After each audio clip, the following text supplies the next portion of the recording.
This is the Humanist Report with Mike Figueredo. The Humanist Report podcast is funded by viewers like you through Patreon and PayPal. To support the show, visit patreon.com/Humanist Report or become a member at humanistreport.com.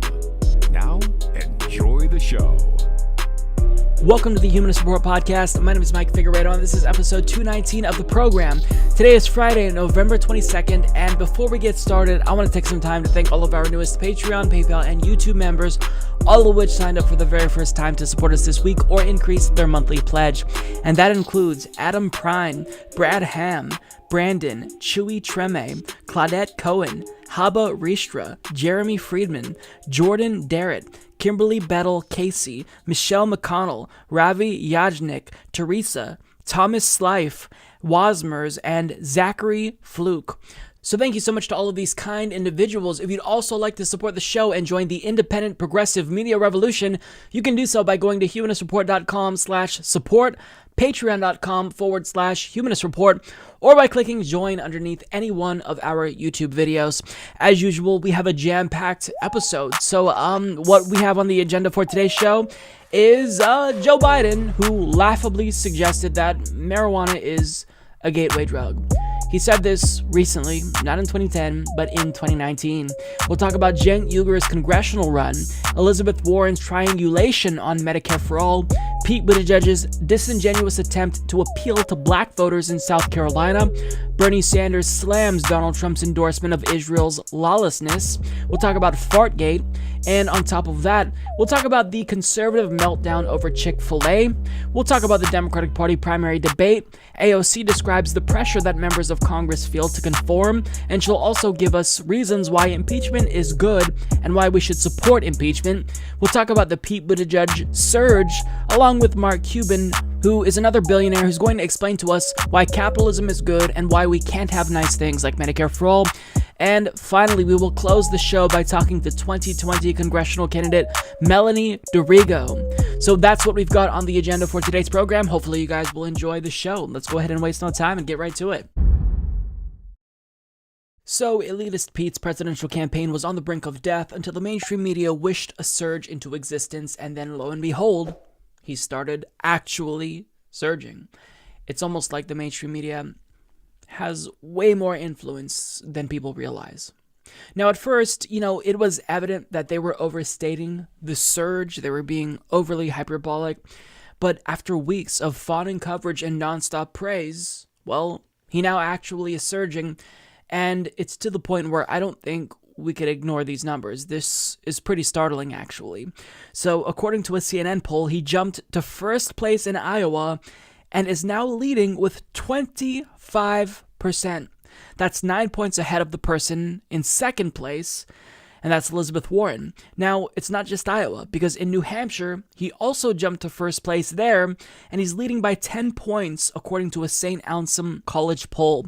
Now, even though national polling only puts him at 8.3%, when you look at RCP averages in Iowa, well, he's taken the lead overall. And while he's not in first overall in New Hampshire as of yet, you can see a sharp increase, and he just recently passed Bernie Sanders. Now, they are still technically statistically tied at the moment, but nonetheless, he is on the same trajectory in New Hampshire that he was in Iowa. Now, the reason why Iowa and New Hampshire matter is because even though he doesn't have much support nationally, if a candidate wins Iowa and New Hampshire, that can propel that candidate with a lot of momentum to first place, and they could win the nomination. Barack Obama ended up winning Iowa, and that really propelled him to victory when everyone thought that Hillary Clinton already had the primary wrapped up back in 2008. So if he wins Iowa and New Hampshire, he could win the entire thing, which is really great news for Donald Trump, because out of head-to-head matchups tracked by Real Clear Politics, Pete Buttigieg has the worst chances against Donald Trump, with a 4.5% lead overall. Now, of course, that still is a lead nonetheless, but Hillary Clinton was also leading at the same point in time in 2015. But we all know how the 2016 election turned out. She ended up losing to Donald Trump. Now, the difference between Hillary Clinton and Pete Buttigieg is that at this point in time, she actually was polling higher against Donald Trump with an average of 5.8 percentage points ahead of Donald Trump based on a sample of polls that I selected from that period. And yes, I did do the math and averaged these out. She was doing better than Pete Buttigieg. And when you compare Pete Buttigieg's general election matchups with other candidates, he performs the worst against Donald Trump. For example, Biden beats Trump on average by 10 points. Bernie beats Trump on average by almost 8 points and beats him in crucial Rust Belt states that Hillary Clinton lost. Warren beats Trump by 7.3 points on average. Even Kamala Harris beats Trump by 5.3 points. And when you look at all of the hypothetical matchups between Pete Buttigieg and Donald Trump, I mean, you can see that it's a toss-up. Trump wins about half the time. And the problem is that, Donald Trump hasn't started going in on Pete Buttigieg yet. In the event he were to be the nominee, I think, it would be reasonable to expect Pete Buttigieg's numbers to plummet. Now, you need a really large cushion because I think that Donald Trump will be successful at possibly driving down support of whoever the Democratic Party nominee is. So you need to have someone as the nominee who can lose at least a couple of percentage points. But I think that Donald Trump would paint him as an elitist who's out of touch. Donald Trump would run his fake populist campaign again. And I think that Donald Trump would most likely drive down support for Pete Buttigieg and beat him. Now, you can argue that I'm wrong because polling says otherwise right now. Okay, that's fine. But again, just remember that Hillary Clinton was polling better than Pete Buttigieg is polling now against Donald Trump at this point in time. So, I mean, I don't know how else to describe this as be prepared for another 4 years of Donald Trump if Pete Buttigieg is the nominee. So, I mean, the problem is that the media, by propping up Pete Buttigieg in this way, they are inadvertently helping Donald Trump. Because if Donald Trump is going up against anyone, he should hope it's Pete Buttigieg, because Pete Buttigieg fares the worst against him in head-to-head matchups. Now, Pete Buttigieg isn't doing any favors for himself, because as he managed to move back into the spotlight, well, I mean, he's really letting his inner Republican show, which means that the Democratic Party base will be demoralized. They likely would stay home, as they did for Hillary Clinton, not support him. He wouldn't have the support of young people, and that would pretty much guarantee that he's not going to be successful. Now, to give you, a little bit of examples of what I'm talking about here, he is using Republican talking points against Medicare for All, and he conspicuously turned on Medicare for All after the industry started donating hundreds of thousands of dollars to his campaign. He is now arguing against free college because millionaire and billionaire children will take advantage of free college. This is nothing more than pseudo-adversarialism because rich people's kids do not go to public schools. They go to private schools. And if he really was about, sticking it to the elites as he's trying to make you think he is here, he'd just be in favor of a wealth tax. And get this, his climate advisor is a fossil fuel-funded witness for the Trump administration's lawsuit against the children's climate change lawsuit. Great guy here. And on top of that, he also unironically floated the idea of sending U.S. troops to Mexico to combat gang and drug violence that is literally happening because of our war on drugs. So he's bad on the policy, and part of the reason that Pete Buttigieg shouldn't be propped up by the media is because you're not going to win this election without the support of black people, which he absolutely is struggling to win over for good reason because of scandals that are plaguing his campaign with regard to South Bend. And on top of that, you're not going to win if you don't have young people behind you. Young people are not on board with what Pete Buttigieg is offering, because even though he touts himself as the millennial who's going to bring about generational change, this is a millennial with boomer energy. He is not on board with what we want. And on top of that, he's proposing things that will not only demoralize young people and discourage them from voting, but he's proposing things that we are going to fucking hate, like a national service program. I mean, I'm sure that every millennial is just thrilled about this. Now, he also recently got booed by young people for disparaging Medicare for All. Take a look at this video. That is why we need to deliver health care to every American, because you're not free if you don't have it. Now the way I would do it is to deliver Medicare for all who want it, take a version of that.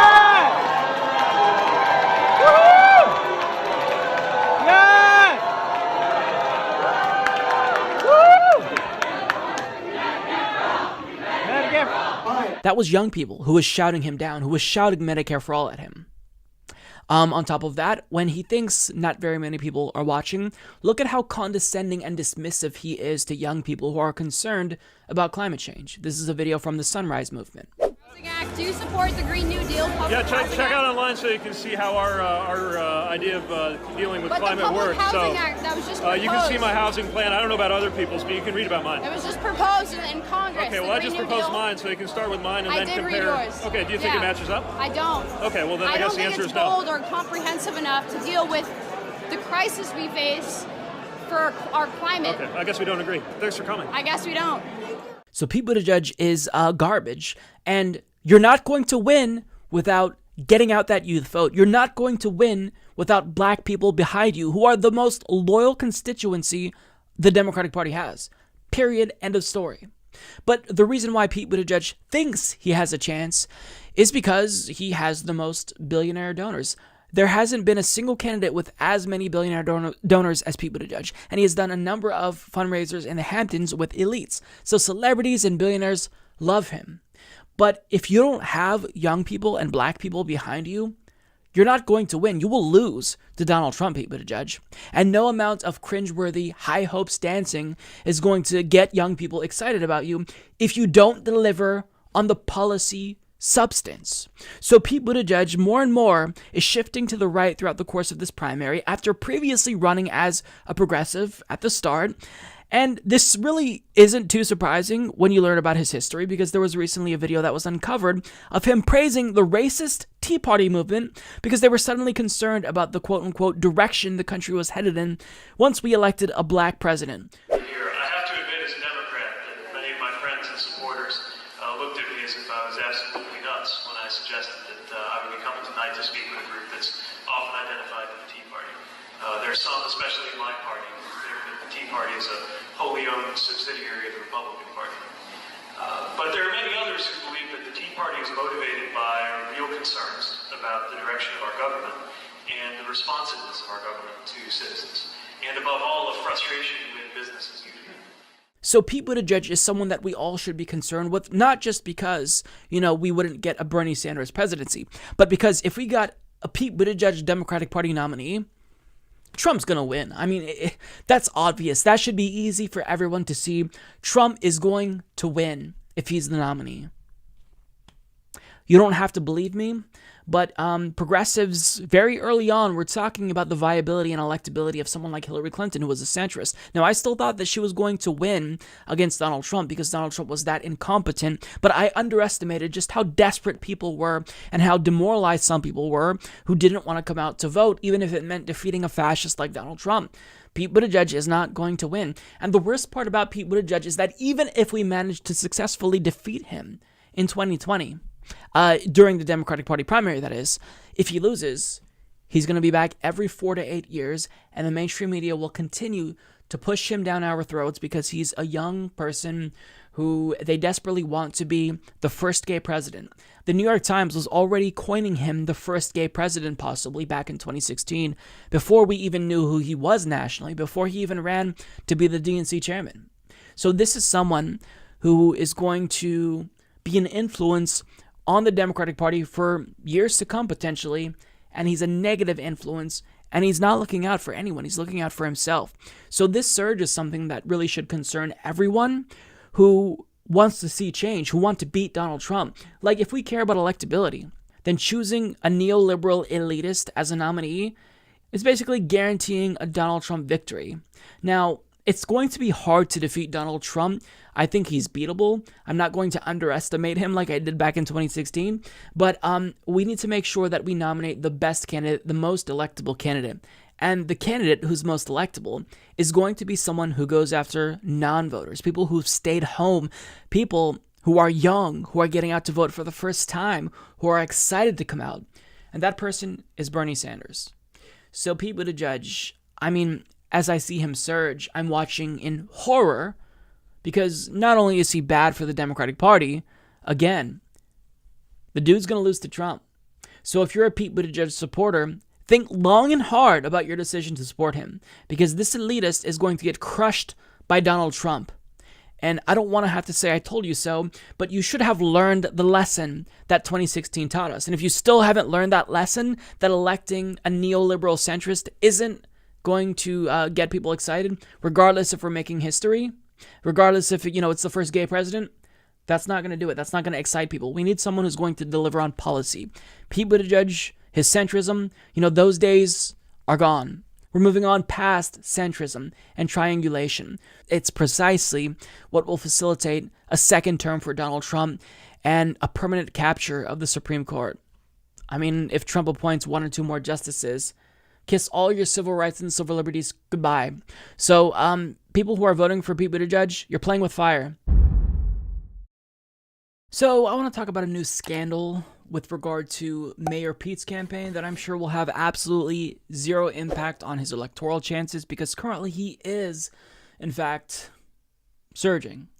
So there's a new CNN poll out of Iowa that puts him in first place, and Real Clear Politics polling averages also now puts him in first place in Iowa, surpassing even Elizabeth Warren.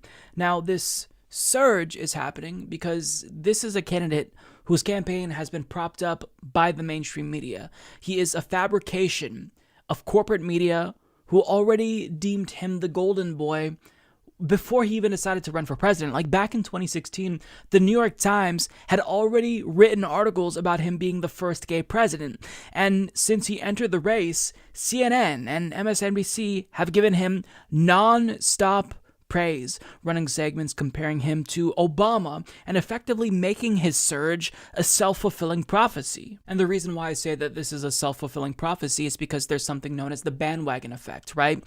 The media says something, they tell you that one candidate is really great and this candidate is surging, and people want to back the winning horse, so they just automatically start gravitating towards that candidate, and they jump on the bandwagon. So when the media says that a candidate is really phenomenal and is just like Obama and is surging, well, that can more often than not actually become a reality, which tells you something about Pete Buttigieg, that his rise is purely the product of propaganda. Full stop. Look, if the media wanted to, they could push Bernie Sanders to first place within weeks.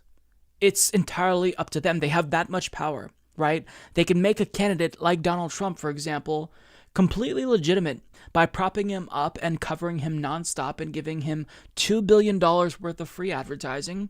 And then people, even if they see that negative coverage, realize, oh, well, he must be a legitimate candidate since there's such a big focus on him. And the same thing is happening with Pete Buttigieg. Now, let me tell you something about this scandal that I'm going to talk about. In the event this were a scandal that plagued Bernie Sanders' campaign, the media would be calling on him to drop out, because remember back in 2015, one of the biggest stories was that Bernie Sanders was not attracting much black voters. Now, a lot of the issue was that Bernie Sanders didn't have national name recognition, and that's part of Pete's problem too. And I'll admit that Bernie Sanders should have done more back in 2015 and 2016 to reach out to black voters. But now that more people know who he is, he actually does have that support. And this is an issue that is plaguing newcomers like Pete Buttigieg, who don't really have much national name recognition and who also have a really bad track record in his hometown with black constituents. So, look, if this were a Bernie Sanders scandal, then it would be done, right? The media would be outraged. But this scandal that I'm going to tell you about has not really been talked about by the mainstream media. So this is a story from Ryan Grimm of The Intercept, who talks about how Pete Buttigieg, in an attempt to boost support among black voters in South Carolina, wanted to get black leaders to endorse his Douglas Plan. And his campaign had announced recently that 400 prominent South Carolinians had endorsed his Douglas Plan. Now, his senior advisor tweeted about this, and the campaign also touted the alleged 400-plus endorsements via email. And I say alleged endorsements because there's some issues with the endorsements that he put out. In other words, they're not really endorsements. So as Ryan Grimm explains, listed at the top of the press release were 3 prominent supporters: Columbus City Councilwoman Tamika Devine, Rehoboth Baptist Pastor, and State Representative Ivory Thigpen, and Johnny Cordero, chair of the state party's Black Caucus. The blowback came immediately. Devine, who has not endorsed the candidate yet in the presidential election, told The Intercept that she did not intend her support for the plan to be read as an endorsement of her Buttigieg's candidacy and believed believes the campaign was intentionally vague about the way it was presented. Clearly, from the number of calls I received about my endorsement, I think the way they put it out there wasn't clear, that it wasn't an endorsement of the plan, and that may have been intentionally vague. I'm political. I know how that works, she said. I do think they probably put it out there thinking people wouldn't read the fine print or wouldn't look at the details or even contact the people and say, hey, you're endorsing Mayor Pete? Thigpen, meanwhile, has endorsed Senator Bernie Sanders for president and was startled when he learned the campaign had not only attached his name to the plan, but also listed him as one of 3 prominent supporters atop the letter. How it was rolled out was not an accurate representation of where I stand, Thigpen told The Intercept. I didn't know about its rolling out. Somebody brought it to my attention, and it was alarming to me because even though I had had conversations with the campaign, it was clear to me, or at least I thought I made it clear to them, that I was a strong Bernie Sanders supporter, actually co-chair of the state, and I was not seeking to endorse their candidate or the plan. But what I had talked about was potentially giving them a quote of support and continuing the conversation, because I do think it's a very important conversation. Johnny Cordero is no longer listed publicly as a supporter. When The Intercept reached him for comment, he explained that he had never endorsed the plan, nor has he endorsed Buttigieg. Now, the reason why Cordero specifically didn't endorse the plan was because he didn't want to get on board with a plan that didn't actually consider input from black leaders. Like, you can't just construct a plan for Black America and say, hey, here's my black agenda, if you didn't even get input from black leaders and black South Carolinians. So, of course, he wouldn't want to endorse that plan. Now, the reason why Pete Buttigieg's campaign listed people who didn't endorse the plan as endorsements was because apparently they emailed them and told them via email that if they didn't want their names listed, they'd have to opt out. Yeah, that's literally their excuse here. I mean, that doesn't work. If you want to list them as endorsements, you need their consent. Like, if I played a copyrighted song, for example, Pete Buttigieg's dumbass High Hope song, and I just said, well, look, I emailed the publisher of this song, and I said I'm just going to take their lack of a response and not opting out of my use of this song as consent to use the song, well, I would still get a copyright strike on this video for including that song in the video. So it doesn't work that way. But the fact that they're trying to play it off this way shows how disingenuous they are. The campaign just wanted to boost their plan as saying, look, all of these prominent South Carolinians support it. So if our black agenda is good and it's endorsed by 400 plus prominent black South Carolinians, then of course it's good. Now, part of the problem is that if we're going to assume that the 400 plus names on the list actually did endorse Pete Buttigieg, which we shouldn't, by the way, another question is how much of these people who endorsed this were actually black. Now, the campaign didn't explicitly say that these were all black South Carolinians, but it was implied. Now, when looking at 297 of the 422 names on the list who had voter files that actually selected what their race was, 184 of them were white, meaning that 42% of Pete Buttigieg's entire 400 plus endorsement list came from white people. That means that 62% of the 297 names looked at were white. Now, if you're going to construct a plan for Black America, then first of all, you need to get the input of black leaders. Second of all, you need to make sure that the people endorsing it aren't mostly white or disproportionately white. So, in other words, to simplify it, he's trying to reach out to black voters by saying, hey, you should support my plan because all of these white people like my black agenda. I mean, I shouldn't have to explain this to a politician, a top-tier politician nonetheless, but here it goes. If you are going to construct a plan for Black America, you need the input of black leaders. You cannot exclude them from that policy-making process. Their input is absolutely crucial. You can't be overly wonkish and just assume that you know what's best for them, because it's not going to work that way. And furthermore, once you come up with said plan, you need to actually get the endorsements of black leaders, not a bunch of white people. I mean, again, if Bernie Sanders had done this, had been this disingenuous and deceitful, quite frankly, the media would be calling on him to drop out. But since it's Pete Buttigieg, we're just going to sweep this under the rug, not even talk about it in mainstream media.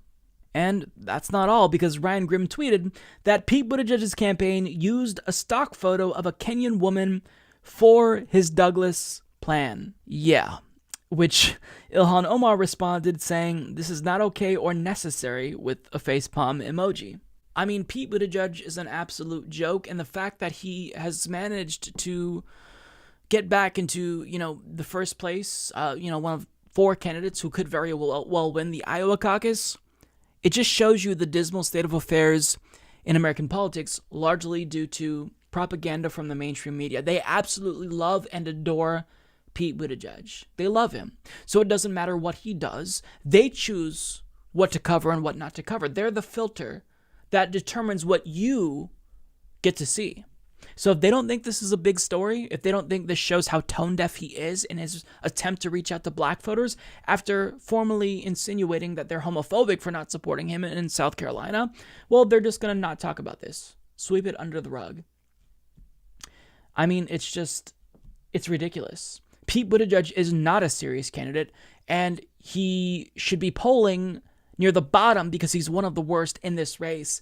But the fact that he's a top-tier candidate, again, goes to show you that we need to reform our media apparatus in this country if we truly want real democracy, because the options aren't being presented fairly to people. They're being duped by corporate propaganda, and the reason why they're being duped by corporate propaganda is because Pete Buttigieg is the candidate for corporate America. He has the most billionaire donors. He started changing his tune on Medicare for All once he started taking a lot of health insurance industry money and got contributions from Big Pharma. And he's made it increasingly clear to corporate America, he's their guy, and he's going to be just like Obama. Change on the outside, continuity on the inside.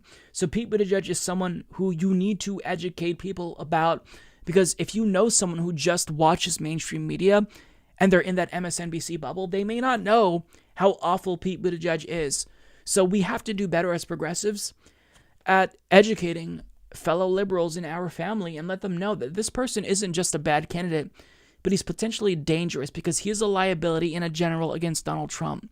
And not just that, he's a terrible candidate who wouldn't change anything in the event he were elected. So, I mean, the fact that he's not already eliminated because of the police chief controversy in South Bend, it just goes to show you how powerful the media is. If they want someone who is a failing politician whose campaign was basically on the verge of death to be rehabilitated, they could do that if they really wanted to.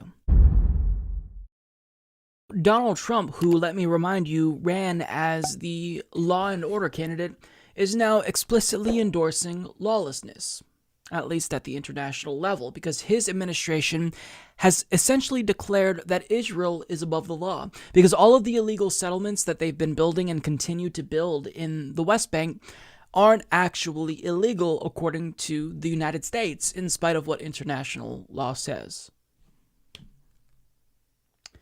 Not so much in favor of law and order anymore, is he? Yeah. Now, as Laura Jakes and David M. Halbfinger of the New York Times explains, the Trump administration declared on Monday that the United States does not consider Israeli settlements in the West Bank a violation of international law, reversing 4 decades of American policy and removing what has been an important barrier to annexation of Palestinian territory.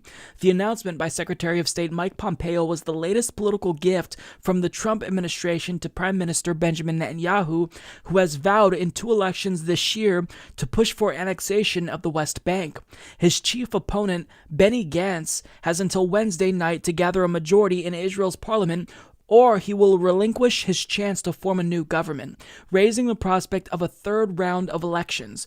The United States in the past has described the settlements as illegitimate, and Palestinians have demanded the land for a future state, a goal that has been backed by the United Nations, European governments, and American allies across the Middle East. But President Trump has been persistent in changing United States policy on Israel and the Palestinian territories, moves aimed at bolstering political support for Mr. Netanyahu, who has failed to form a government after 2 rounds of elections with razor-thin outcomes.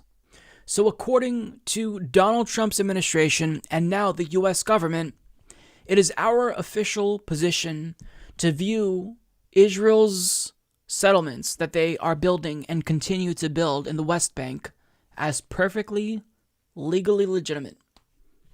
Doesn't matter that international law and international organizations, the UN, have all condemned it. It doesn't matter.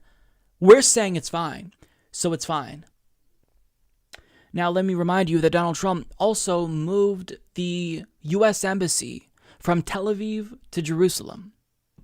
That is a territory that is disputed. Both Israel and Palestine view Jerusalem as their capital. But Trump decided to fan the flames even further and say, you know what, fuck it.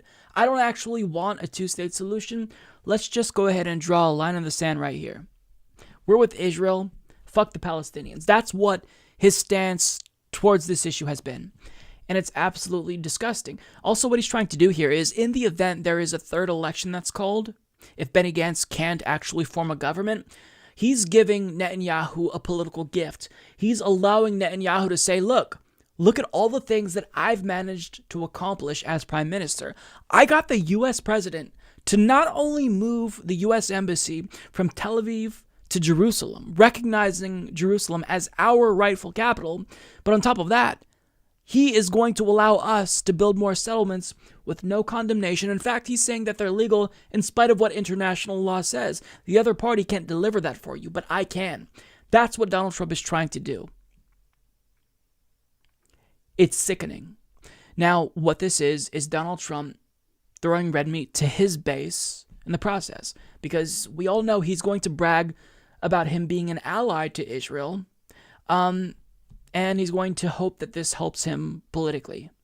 Now, Bernie Sanders called it out in, I think, a phenomenal and strong way, saying Israeli settlements in occupied territory are illegal. This is clear from international law and multiple United Nations resolutions. Once again, Mr. Trump is isolating the United States and undermining diplomacy by pandering to his extremist base. And that's exactly it. While Democrats are worried about, being accused of shifting too far to the left and trying to hold the center, Donald Trump is continuing to move to the right and pander to the extremists within his base. And in the process, he's making the world a less stable, less peaceful place. It's absolutely morally reprehensible. What Israel is doing should be condemned by everyone, and it shouldn't even be controversial.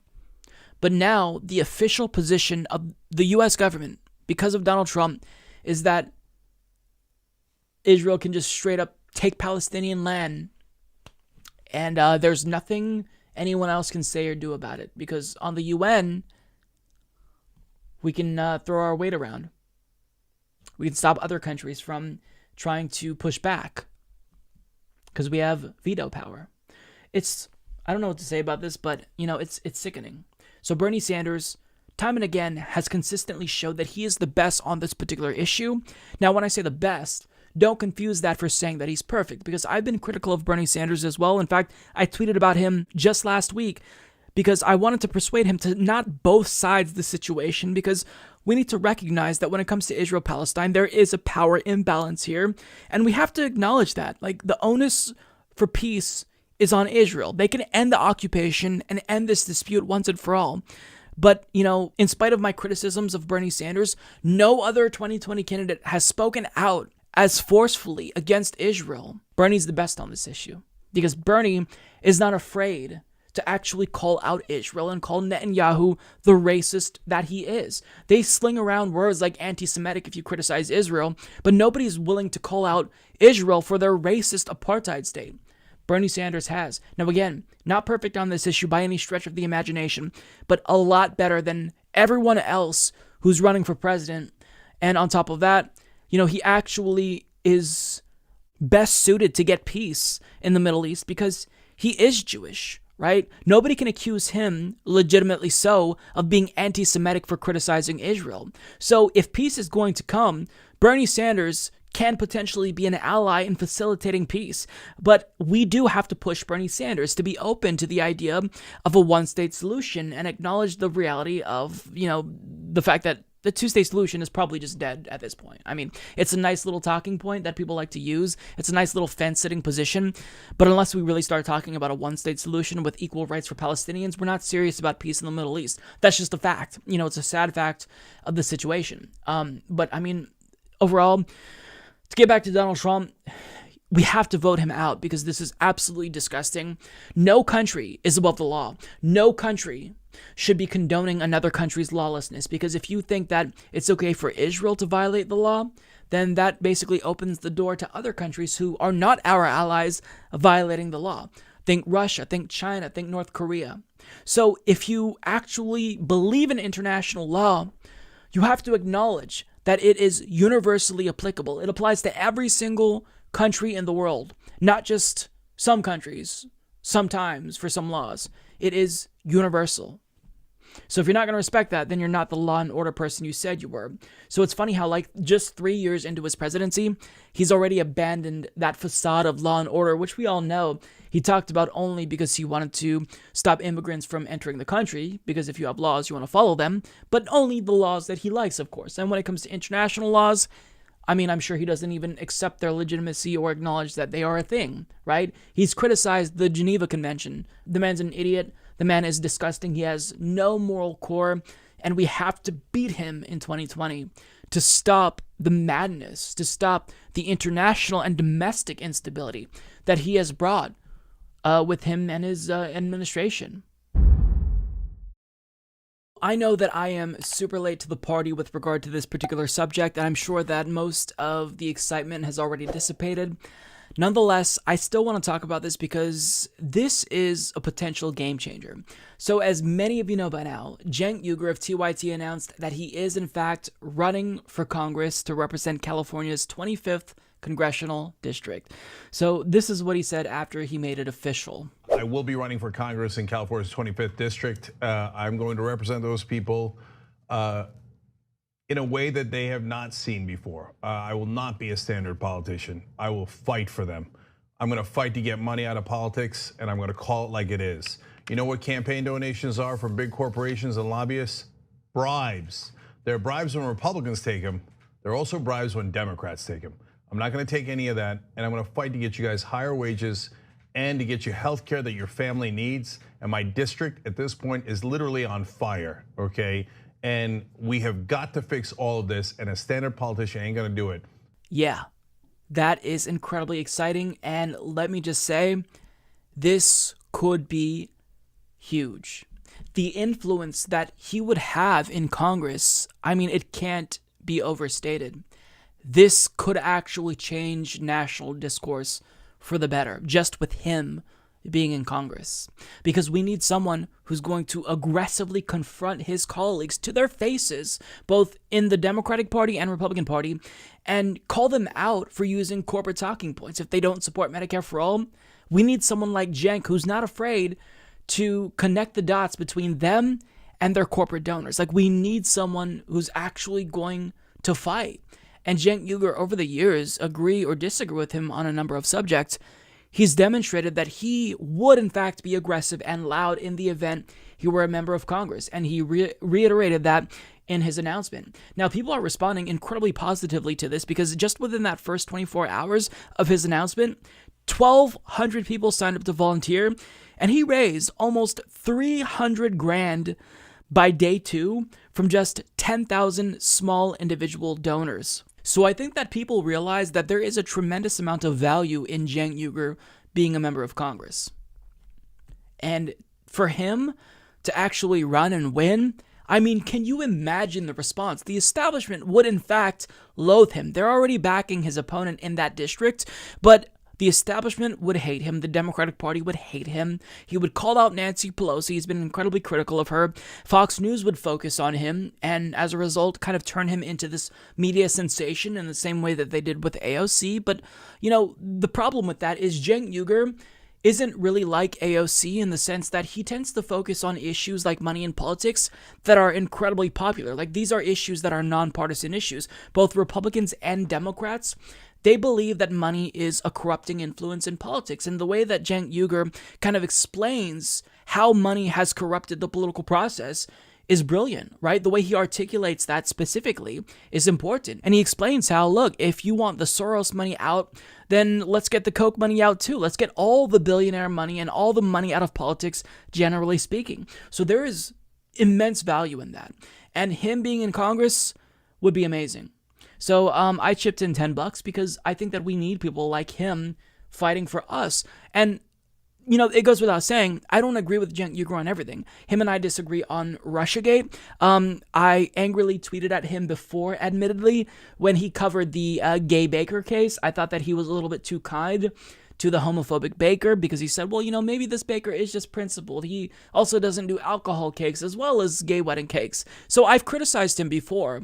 And on top of that, I think that he does have a different philosophy than I do. He points out, correctly so, I think, that money in politics really is causing enormous political instability.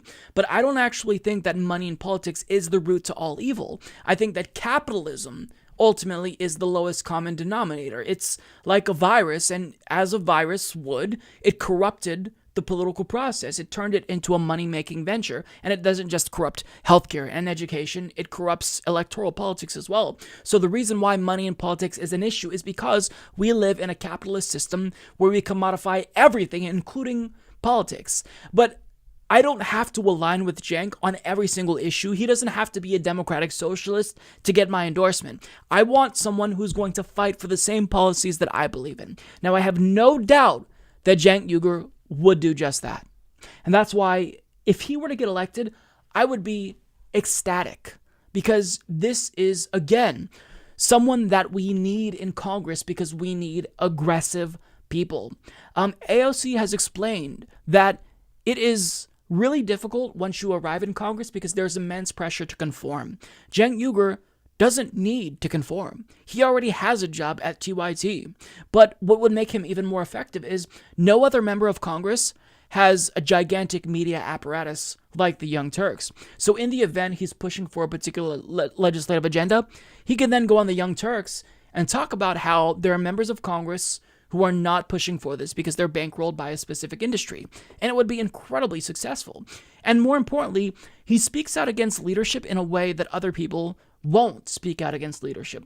So you see people like Pramila Jayapal and even AOC who are very principled, progressive people, but they are reluctant to criticize leadership. And I get it, right? Because you can be marginalized very easily by someone like Nancy Pelosi, who has the power to strip you of committee assignments like that if you piss her off too much. So I get it, right? You're trying to walk a fine line. You're not trying to, disrupt the beehive, tap it, and get stung.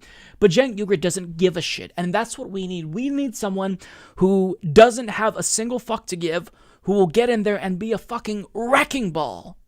And just get in their faces. That is what we need. And because he'd be so aggressive, I think that the media would be inclined to focus on him because he'd be great for ratings. And all around, this really could change national discourse for the better. So, I think that it's really popular to shit on TYT right now on YouTube and in some progressive spheres.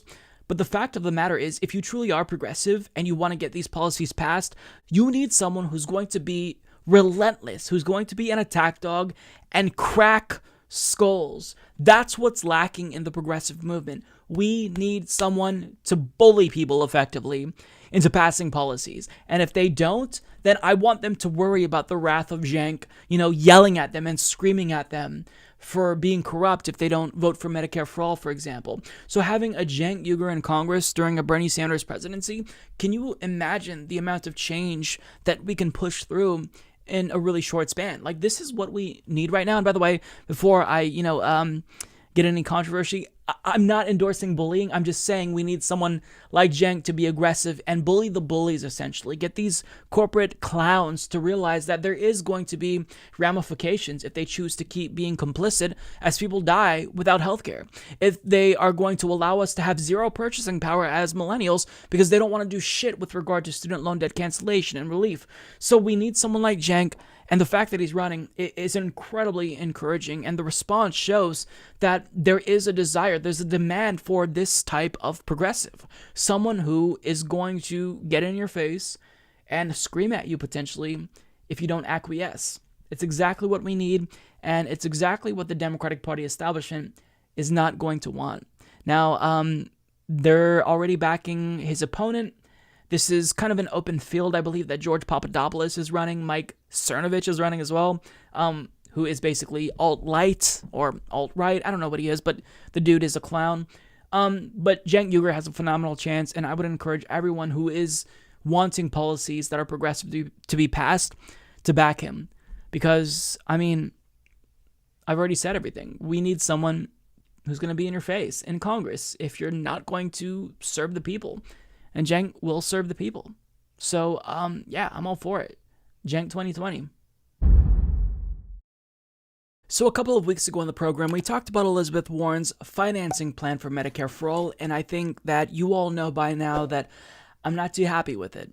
I think that her head tax as a means of financing Medicare for All is incredibly regressive. I think that the best way to do it is through a 7.5% payroll tax, because if you're doing Medicare for All, then you have to do it right. You have to make sure that it's solvent. You have to make sure that we can fully fund it for generations to come. Because if it's not fully funded, then what's going to happen? Well, you're going to have to strip away benefits. There's going to be calls for privatization. And there's already going to be calls for privatization. So you have to basically construct a Medicare for All system that is fail-proof, right? It can't fail. But with Elizabeth Warren's plan, I don't think that she's worried so much about creating a robust healthcare system as she is about appeasing her critics. However, I can put that criticism aside and just accept that she still was seemingly at that point in time committed to single payer. Although now she released a Medicare for All transition plan that should once and for all put to rest this notion that she's serious about Medicare for All, because she's not serious about Medicare for All. Now, when I think about a transition plan for Medicare for All, I'm thinking about after it's already passed, once it's signed into law, what the implementation will look like. But what she rolls out here essentially is a roadmap as to how she's going to get Medicare for All passed. Now, she tweeted about this saying, "Today I'm sharing my plan to transition to Medicare for All in my first term. We will reverse Trump's sabotage of the ACA, lower drug prices, lower the Medicare age to 50, and create a true Medicare for All option and fully transition to Medicare for All. As president, I'll reverse Donald Trump's efforts to sabotage the Affordable Care Act and will protect people with pre-existing conditions. And in my first 100 days, I'll take executive and legislative action to reduce healthcare costs and improve coverage. First, I'll act immediately as president to lower the costs of critical drugs, including specific drugs that millions of Americans currently rely on, like insulin and EpiPens. And I'll crack down on corruption to rein in health insurers and drug companies. Next, in my first 100 days, I'll use the same process Mitch McConnell used to try and kill the ACA to bypass the filibuster and create a true Medicare for All option, more generous than one proposed by any other campaign, to begin the transition to Medicare for All. This Medicare for All option will be open to everyone and includes all the healthcare benefits of Medicare for All. It will be immediately free for nearly half of all Americans, including all children under 18 and anyone with income at or below 200% of the federal poverty level. I'll also let anyone over the age of 50 join the existing Medicare program, and I'll improve its benefits and reduce its costs for everyone. We will continue to move forward on healthcare throughout my term, including by investing $100 billion in new breakthrough medical research and by creating a new drug development institute at the NIH. And now, here's the kicker. By the end of my third year, I'll fight to pass legislation to complete the transition to Medicare for All. Once millions have experienced the full benefits of a Medicare for All option and compared it to the corrupt and wasteful system we have today, the people will demand it. Now, if this were just one policy proposal where you pass Medicare for All and it starts out with a public option that you can buy into, and then towards the end of the third year, everyone's enrolled in Medicare for All, that would be one thing. But what she's doing is she's taking the healthcare battle and she's dividing it. She's saying, first, we are going to prioritize a public option. We're going to have a means-tested public option, Medicare for All who want it, if you will, and we're going to pass that. And once I've finished fighting for that, once I spend all my political capital fighting on that, after the first midterm of my presidency, assuming I'll be able to hold on to the House and the Senate, which Obama and Trump were both not able to do, but she's going to be different, assuming she'll still have the House and Senate in her third year of her first term, well then, that's when we're going to fight for another piece of major healthcare legislation, Medicare for All, and I'm going to get all of this accomplished while not having a real grassroots movement behind me, fighting with me for this. This should tell you that she's not serious about Medicare for all. Her priorities are laid out right here. She's prioritizing a public option, and Medicare for all, she's not prioritizing that. She's willing to wait until the third year of her presidency, when she probably will lose popularity like most presidents do, and not have Congress behind her, and that's when she's going to fight for Medicare for all. So that way, when it inevitably fails, she can throw her hands up and say, well, look, I tried. She is not serious about Medicare for all. Now, the thing that irritates me, I think, the most is that actual well-meaning people, proponents of Medicare for all, like Pramila Jayapal and Adi Barkan, they're touting this as a brilliant move by Elizabeth Warren to get Medicare for all passed. But this is not Elizabeth Warren playing 4D chess. This is Elizabeth Warren communicating to you in a pseudo-wonkish, unnecessarily convoluted way that she, in fact, is not serious about Medicare for all. And what she's trying to do is appease progressives and centrists at the same time by adopting both of their plans. And really, if you think about it, she's adopting one plan, a public option, because if you are prioritizing one plan over the other, then you're not serious about the other plan, right? Because if you want Medicare for all, we all know there's no reason to disaggregate this fight, to divide up healthcare reform. You just pass Medicare for all with all the issues that we have to address: climate change, campaign finance reform, student loan debt cancellation. Why on earth would you choose to create another obstacle for yourself when you already know that this is going to be a massive battle? A public option will be a gigantic battle. But now she's saying, I don't want to just wage that massive battle. I want a second massive battle to deal with. I mean, look, she's not serious about Medicare for all. Now, I think that Carl Begier of Jacobin perfectly illustrated how this is actually going to play out. During the first legislative push, Republicans would argue that Warren's first bill is a radical communist government power grab doomed to dysfunction and failure, and single-payer activists would be backed into either abandoning the project or insisting that yes, the public-private plan is actually quite reasonable and good. This would, one, split the movement along entirely predictable lines that are completely familiar to left organizers. Let's work with Democrats versus we must hold the line. Two, undermine the commitment and investment of activists who have reluctantly decided to support a bill that is at odds with what they think really needs to happen with healthcare in the US. Three, center Warren's first plan as the reasonable compromise and the second plan as an unnecessarily radical instance of Democrats pressing their advantage. And four, exhaust everyone before picking the second fight. There is no way the fight for single payer would survive Warren's plan. It is practically tailor-made to divide, depress, marginalize, and exhaust any political will for single payer before we've even begun the final fight. That is exactly how this will play out. Now, the crux of Warren's argument is that the reason why it's going to be easier to pass Medicare for all in year 3 once we already established a public option is because once people get a taste of a government-run healthcare plan, well, they're going to demand it. But what do you think is the more likely scenario? Let's assume she's successful and she passes a public option in year 1. Do you think that Americans will just become complacent and want to move on to the next issue? Or do you think they'll still be energized to fight for Medicare for all? There's a lot of issues. Healthcare isn't the only thing people want her to focus on. I think that people would probably just settle for a public option and be temporarily satisfied with it and think, look, we got the public option. Let's move on to something else. We don't need to wage this Medicare for all battle right now. Although 10 years later, once she fails to deliver Medicare for all after getting a public option, well, the public option will inevitably fail because it will become overburdened and underfunded.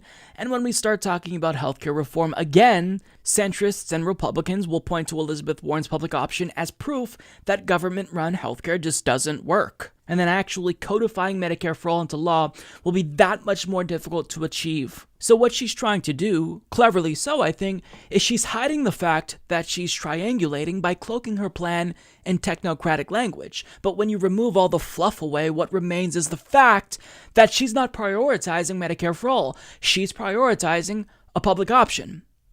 She's telling you, Medicare for all is not a priority for me. A public option is. Now, the real tell is what Wall Street thinks about this plan. And as Doug Henwood of Jacobin explains, Wall Street doesn't believe Elizabeth Warren is serious about Medicare for All.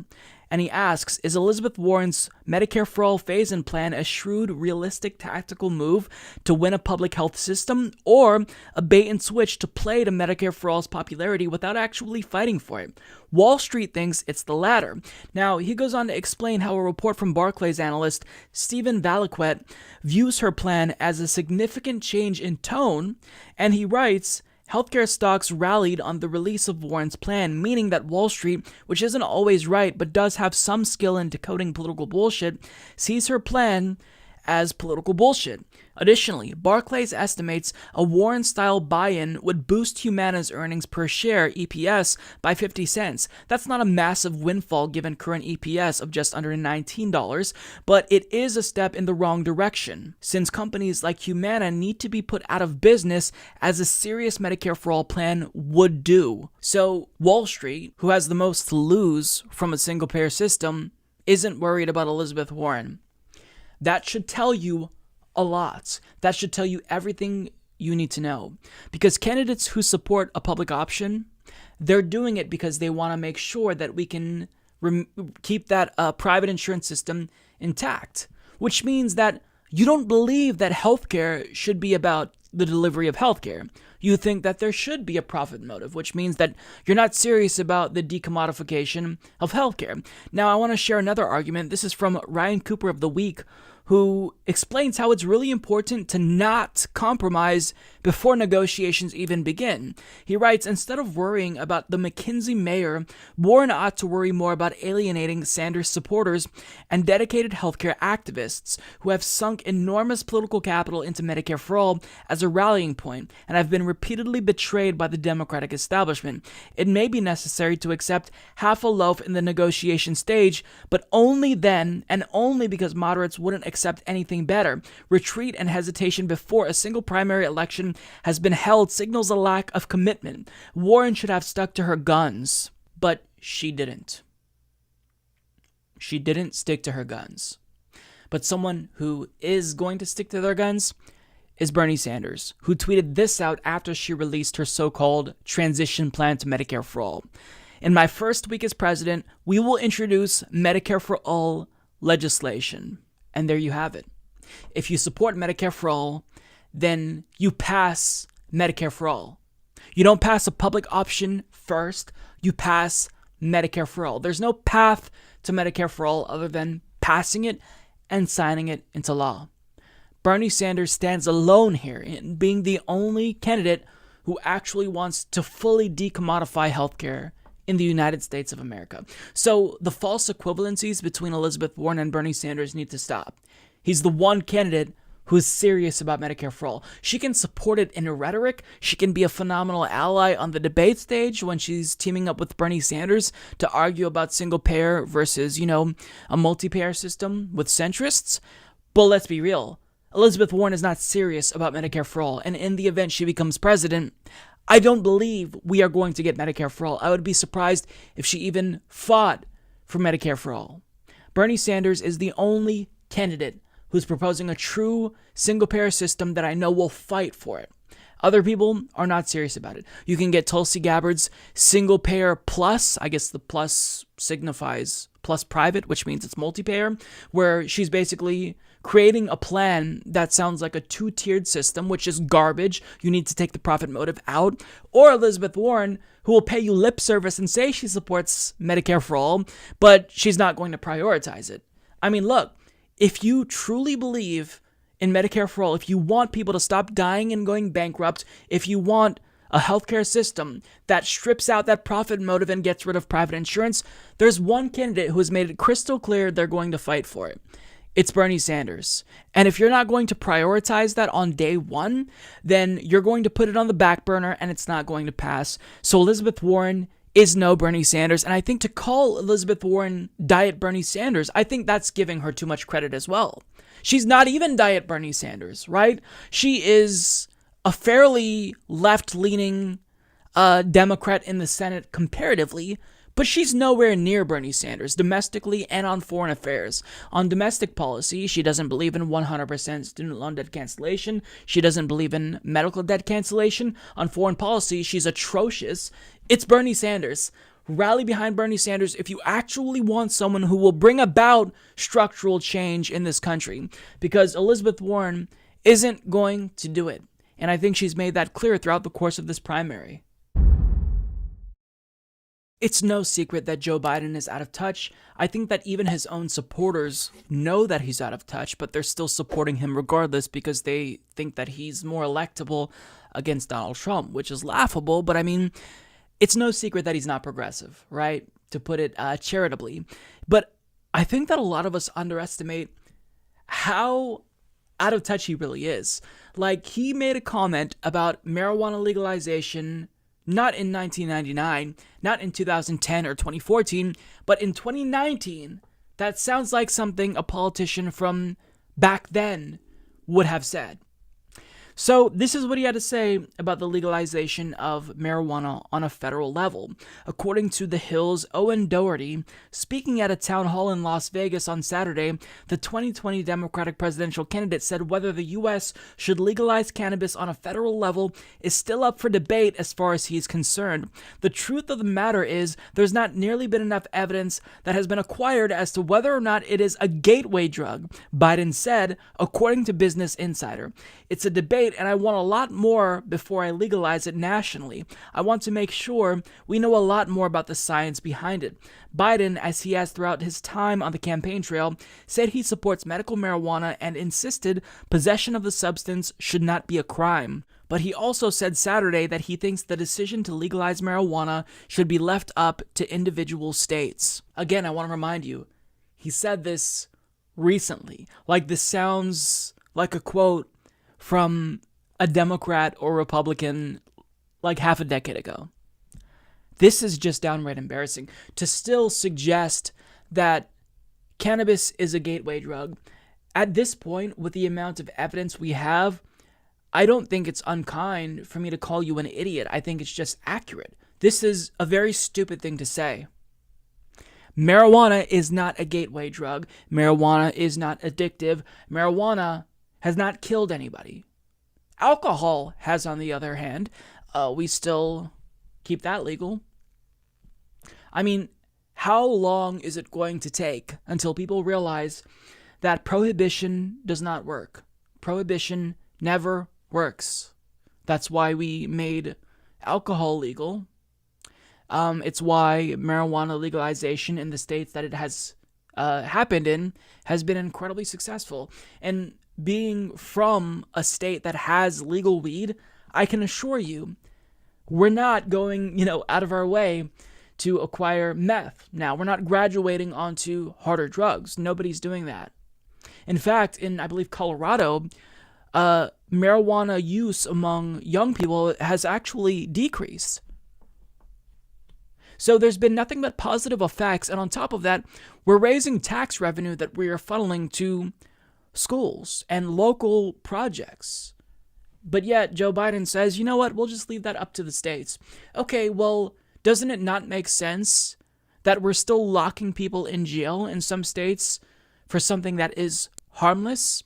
In my state, I can walk into a store and legally purchase as much pot as I want, but in other states, if you have marijuana on you, you could go to jail. That doesn't make sense. And there are going to be some states who are never going to legalize it. More conservative Republican-run states in the South who will never legalize marijuana. And this is a civil liberties issue, so why should people in the South never have what we have here in the Pacific Northwest? In fact, the whole West Coast has legal weed now. So when you say this is a states' rights issue, this is you pivoting. This is you sitting on the fence because you don't actually want to take a real stand. Saying that you support medical marijuana, that's not bold. Republicans support medical marijuana. That's not a bold stance at all. Decriminalization is not bold. We need to talk about seriously legalizing marijuana in all 50 states. And the fact that you're not going to do that as president shows that you're a joke. You're offering people nothing. You are offering voters nothing to be excited about. I mean, this is an issue that would easily get at least some young people excited to vote for you. I still wouldn't be excited to vote for you. But if you were pushing this, I'd say, okay, well, it makes sense because this is an issue that has bipartisan support. I mean, you're going to get the progressives as well as the libertarians on board. Why not opt for legalization? But you're so out of touch. You don't know which way the wind is blowing on this issue, which it's blowing towards legalization, but nonetheless, not enough for you to actually be bold for once in your life. I mean, Joe Biden, it's like he figures out which side of history is the wrong side of history, and he opts for that stance rather than just doing what's right, because he's a coward, he's a hack. This states' rights issue is incredibly, annoying. I think that some issues can be states' rights issues, that's fine, but on issues like this, where it's incredibly popular, the Democratic Party and Joe Biden would be absolutely morons to not jump on board with an issue that would make them so popular. Who's against weed legalization in 2019? Support for this will only increase in 2020. So you can actually pound Trump for that, take away some libertarian votes in the event you're the nominee, which I hope you're not, and say, look, Donald Trump isn't for freedom. Donald Trump doesn't even want to legalize marijuana federally. What a joke. I thought he's in favor of freedom and liberty. I thought that Republicans say that they believe in freedom and liberty. But instead, you're just choosing to take a stance that's safe and, quite frankly, idiotic. Because, of course, it's not a gateway drug. What a stupid thing to say in 2019. Like, this is just, it's perplexing at this point, like, to be that out of touch. I genuinely don't get it. I don't get it. Now, I think that Jules had the best response to this because she said, shitlibs like Biden are a gateway drug to fascism. And that's exactly it, because if we keep electing these neoliberal centrist Democrats who get in office and don't do jack shit for the working class, then people get more desperate and subsequently become more susceptible to radicalization. And then 4 to 8 years down the line, we get someone who's probably worse than Donald Trump. We get a President Ted Nugent or a fucking President Roy Moore. Like, the radicalization, the fascism will be something that draws more people in as they look for answers. And Republicans always try to propose answers to people's problems. It's the wrong answer. It's always scapegoating immigrants, but they're proposing answers that speak to people, that prey on their desperation and exploit it. So Democrats who are neoliberal, who aren't actually going to fundamentally change the system, they're letting you know that they're not serious about taking on these right-wing demagogues and fascism. And in a way, they inadvertently enable it. And when we're talking about true systemic change, we can't have true change. We can't have real criminal justice reform if we don't legalize marijuana. And I'm not talking about decriminalization. I'm talking about legalizing it and allowing people who have been hurt by it the most, communities who have been hit the hardest, black communities, to really have dibs at this new business here. Because, legal weed is going to be a very, very large industry. It's already a multi-billion-dollar industry. So for you to just not get on board and fearmonger about it being a gateway drug in 2019, it just shows to me that Joe Biden, if he were to go up against Donald Trump, it's going to be a bloodbath. And not in his favor. He's going to get crushed by Donald Trump. So, what else do you say about this? In 2019, Joe Biden is still claiming that marijuana is a gateway drug. What a dumbass. I really couldn't care less about the Chick-fil-A story. When I first found out about Chick-fil-A's donations to anti-gay organizations, I had never heard of it because I think it's a restaurant chain that's more popular in the South and I'm in the Pacific Northwest. So I've never had Chick-fil-A. I don't have one near me, so I probably will never have Chick-fil-A, and quite frankly, I don't care. However, I'm not going to miss this opportunity to point out the irony of the situation because there's a lot of people who are very outraged about something that Chick-fil-A did, and said people want to cancel Chick-fil-A. And I'm talking about, of course, conservatives who oftentimes scream the loudest about cancel culture, but now they're threatening to cancel Chick-fil-A because they actually did something good. So they decided to stop donating to anti-gay organizations. Now, the way that they did this is a little bit interesting to me because they opened up a restaurant in the UK and they got a lot of backlash from LGBTQ activists who called for boycotts and whatnot because, oftentimes being anti-gay is just not good for business. That's capitalism, right? There was no market demand for a homophobic fast food restaurant, and they failed. Capitalism is a motherfucker sometimes. I'm sure that my friends on the right will respect the free market. With that being said, though, they realized that, being anti-gay in 2019 isn't necessarily the best business decision, and they learned about that the hard way. So they announced that they will no longer be donating to organizations that are explicitly anti-gay. And in response, predictably, conservatives reacted by melting down and threatening to cancel them. So Ben Shapiro tweeted, "Chick-fil-A has survived and thrived because they served everyone and refused to cater to the cancel culture. Now they've caved at the behest of the censorious left. This is a terrible move and just the latest indicator that the center cannot hold. A country in which we only eat at restaurants where we agree with the owner's politics when the owner's politics does not affect anything happening inside the restaurant is a country that cannot survive as a unified entity." So let's just pause right there and acknowledge how big of a drama queen Ben Shapiro is. Like, on the left and the right, nobody is a bigger drama queen than Ben Shapiro, because he is reacting to the announcement that a fast food chain will stop donating to anti-gay organizations by basically saying that the country can never be unified. Ben, just shut up. I mean, I don't know what to say about this. Like, it must be like so miserable to be outraged and offended by things 24/7. I mean, do you ever just take a break from being offended by everything, Ben? I mean, come on. He is the quintessential example of a right-wing SJW who is just authoritarian, who wants everyone to do what he wants, but will say that that's what the left wants. But I mean, he's pissed off because a company is choosing to not donate to an anti-gay organization. But he also says that was basically holding the center, which the center is pro-gay now, right? We've moved on this issue so much. And I think that most people who are reasonable acknowledge that, yes, gay people, like everyone else, should have equal rights. There's still a lot of people like Ben Shapiro who believe that gay people are icky and inferior. But with that being said, that's not the average American. I think that most Americans have progressed in a substantial way on this issue. We're not perfect yet, right? We have a lot of work to go. But, the fact that public pressure works, that's capitalism, right? If people don't want to buy your product, then that's capitalism. That's the free market sorting itself out. And, Chick-fil-A is learning the hard way that times have changed. But the fact that Ben Shapiro melted down here, I mean, it just shows the dude is an insufferable drama queen. But I also can't forget about my friend Dave Rubin, who is literally canceling Chick-fil-A because they gave into cancel culture. He tweeted, "The decision makes absolutely no sense. Chick-fil-A was actually cool because it stood up to the progressive mind virus, which is cancel culture. I'm not going back to that sad, dry, pathetic Burger King chicken sandwich. No way, no how. Back to the home-cooked frying pan." In other words, Dave Rubin,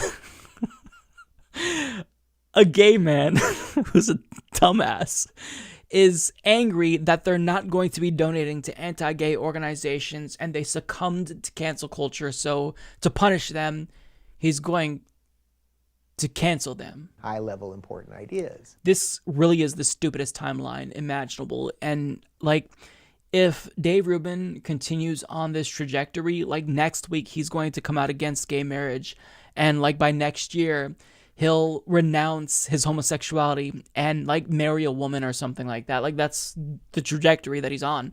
I mean, you can only sell out so much to where you start really looking ridiculous, and he's past that point. This is comical.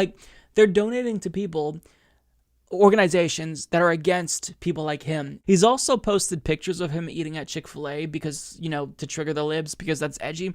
I mean, do people really care about this? Is that really a political statement that you want to make, that you ate at a fast food restaurant because they donated to anti-gay organizations?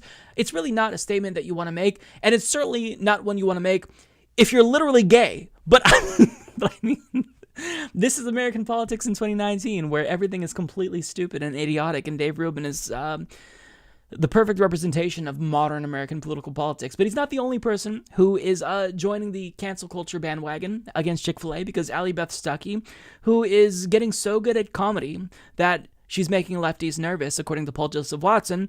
But she said, really, Chick-fil-A? This is the direction you want to go? You've garnered the unconditional support of millions, not in spite of, but because of your stances, which is the sole reason you're successful.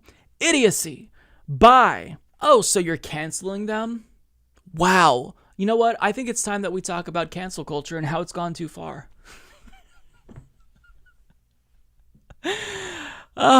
Shut the fuck up, everyone. Shut up. Just stop. Stop. They're outraged because Chick-fil-A isn't going to donate to anti-gay organizations. They're not changing the recipe of the chicken sandwich. If you truly cared about Chick-fil-A, wouldn't you applaud this move? Because, they're no longer basically telling gay people to go fuck themselves. So that would increase their business. I mean, if they have delicious chicken sandwiches, as good as people say they are, then wouldn't you want them to do better and stay in business and expand? I mean, I don't know what to say about this. Right-wingers are clowns. They have a political ideology that's so malleable that they are willing to do exactly what they accuse their political opponents of doing the minute it becomes politically expedient for them.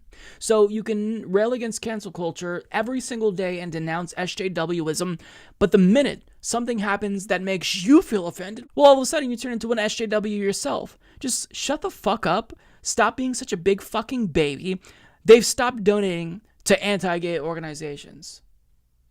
It's not like they are donating to pro-abortion organizations or pro-left-leaning causes or whatever. They're just saying we're not going to donate to organizations that are harmful to one particular community. But yet that little, symbolic move is still too much for right-wingers who are that fragile.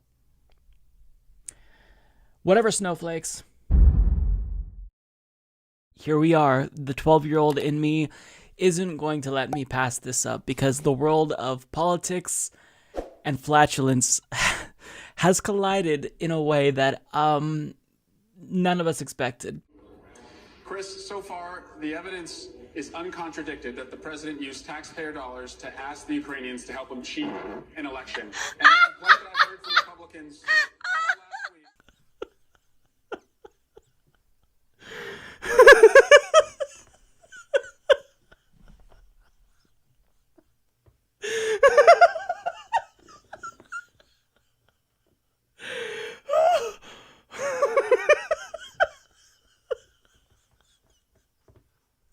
The clip that I just played for you, I wanted to play the off-screen version because I thought that the laughter in it was incredibly contagious. But to show you that that wasn't someone who was recording the screen who added that in, here's an actual clip of that segment in question. Taxpayer dollars to ask the Ukrainians to help them cheat an election. Cheat an election. And the complaint that I've heard from Republicans...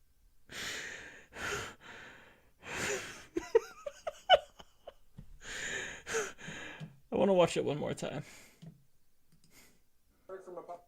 Taxpayer dollars to ask the Ukrainians to help them cheat an election. And the...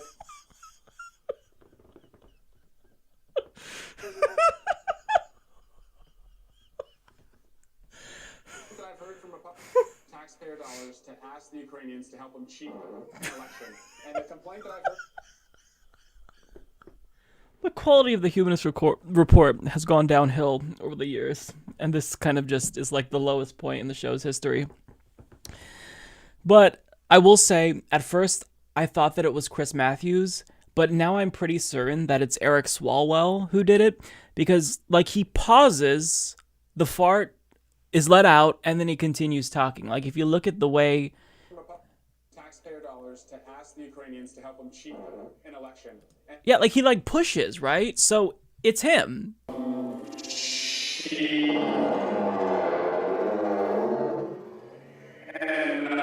Gotcha, bitch. It's him. He's the one who did it. Look, if he was still in the race, I might consider switching from Bernie Sanders to him just because of this. But just kidding. Now, look, to be serious, there is a more substantive reason why I'm choosing to talk about this. It's not just for the laughs. I think that this speaks to a broader issue with the mainstream media and the state of 2020 politics. I'm just kidding. I'm just kidding. there's no substantive reason to talk about this. I can't believe that happened. I can't believe that happened. This is such a pointless segment. But I mean, like, I feel like something like this can only happen in 2019 America, right? If it was Chris Matthews, though, although I'm pretty certain that it was Eric Swalwell, I hope that there's like a petition for him to get fired from MSNBC because of this, because that would be hilarious if cancel culture led to that. But I'm pretty sure, like I said, it's Eric Swalwell, because that little liftoff that he did there, like, you can't let out a fart that big without like pushing it out, but without there being like some type of physical movement. And I think that we saw that. So I'm pretty certain that it's Eric Swalwell, although again, not 100% sure, but just like looking at his facial reaction, you could see like a little bit of a smirk before it came and then after it came as well.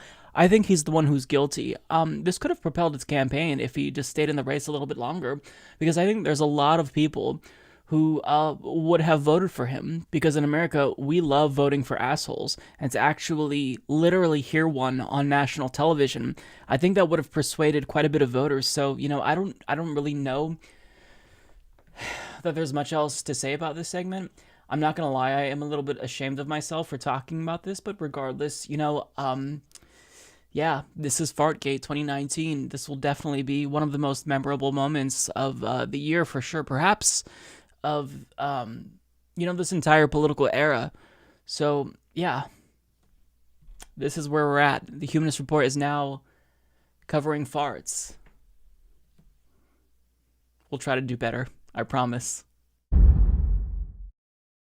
So I already know that you guys are probably sick and tired of hearing billionaires tell you that you can't have things like healthcare or education. But regardless, we're going to hear from Mark Cuban, who is another billionaire, who is going to tell you that, you know, you can't have the nice things that people in his class have. Take a look. Mark Cuban is here. He has been a capitalist his whole life, and he actually started with nothing and became a billionaire because of hard work and just smarts. And luck. And luck. There's always luck, of course. So tell me about that. What do you think about how 2020 is shaping up and capitalism versus socialism? Well, I mean, capitalism is going to win. There's no question about that. But look, I'm never against open discourse. That's what makes this country great. You know, people being able to convey their opinions. Now, I'm not going to agree with all of them. Socialism just doesn't work. Medicare for all, I believe health care is a right, but you're not going to all of a sudden create an environment. Well, let's just talk about her plan, right? Yeah. And you had a Twitter battle with her. Yeah, not even with her, right? I think she just let me go. But you know, if you look at her plan, there's just things that just have no chance of passing, you know, and things that just don't make sense. Like, so part of her plan says employers will take the money that we were paying for insurance and put that into the payment for Medicare for all for their employees. Now, she had the choice of saying, let's increase payroll taxes by a certain amount, which would have been the more viable way. But what she chose was something called a head tax, which says for my companies, any company that has more than 50 employees, rather than paying a higher payroll tax, we're going to charge you the average of the last 3 years plus an inflator each year for each one of your employees. Now, that means that in her mind that we'll be paying $7,500 to pick a number per year per employee. Now, for somebody who's making $200,000 a year, okay, that's not bad. But what's the impact on someone who's making $10 an hour or $12 an hour or $30,000 a year? Right. If you know if you have to hire somebody and the payroll cost is, instead of 6.12% or whatever it is, right, you're having to pay $7,500 per year, you're going to have second thoughts. Slow hiring. Right, you're going to have second thoughts about hiring that person. Even worse, as you evolve into her plan, you're going to see companies cut payroll benefits because they know if they push their costs down leading into the plan for the calculations, it's going to cost them less per employee, and that's going to create additional problems. It's just not thought out. Unions are going to hate it because their Cadillac plans go out. Well, yeah, I mean, yeah, look, for the Dallas Mavericks, it cost me, for a family of four, we self-insure, and my insurance costs are $29,900 per year. But I'm okay with that because our insurance is great, and it's a great premium for our employees. Under Medicare for all, they're going to take a huge step back in what they get. And like to your point with unions, for their Cadillac plans, you're going to have a lot of people that are very upset that Medicare for all doesn't provide the quality of care that they're used to. And that's going to create huge transitional problems. Okay, so I will admit that clip didn't bother me as much as the clips with, you know, Bill Gates and Leon Cooperman. With that being said, whenever I hear a billionaire talk about politics, it frustrates me because I don't care about billionaires and elites. Like, if you want to know how we should construct public policy, we shouldn't be talking to rich people who don't need government to sustain themselves. We should be talking to normal people who the government is supposed to serve, who actually pay taxes, mind you, and who should have the largest say in the direction of the country. But nonetheless, in mainstream media, rather than actually focusing in on what normal people want, we see them bring on billionaires like Mark Cuban to pontificate about things that won't affect them and that they usually don't know anything about. So he says capitalism is going to win. There's no question about it. But the thing about capitalism potentially winning out over socialism is that capitalism is a virus that will one day grow so big that it will consume itself and inevitably devour the entire political system which it exists in, and bring down the planet with it.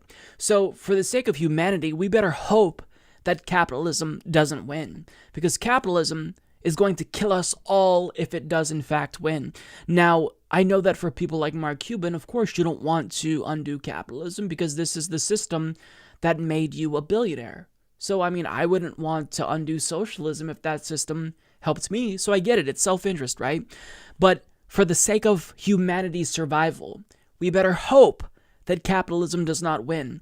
And, I think that he's wrong in actuality, because when you look at public opinion polls, 7 out of 10 millennials favor socialism, and they would vote to elect a socialist.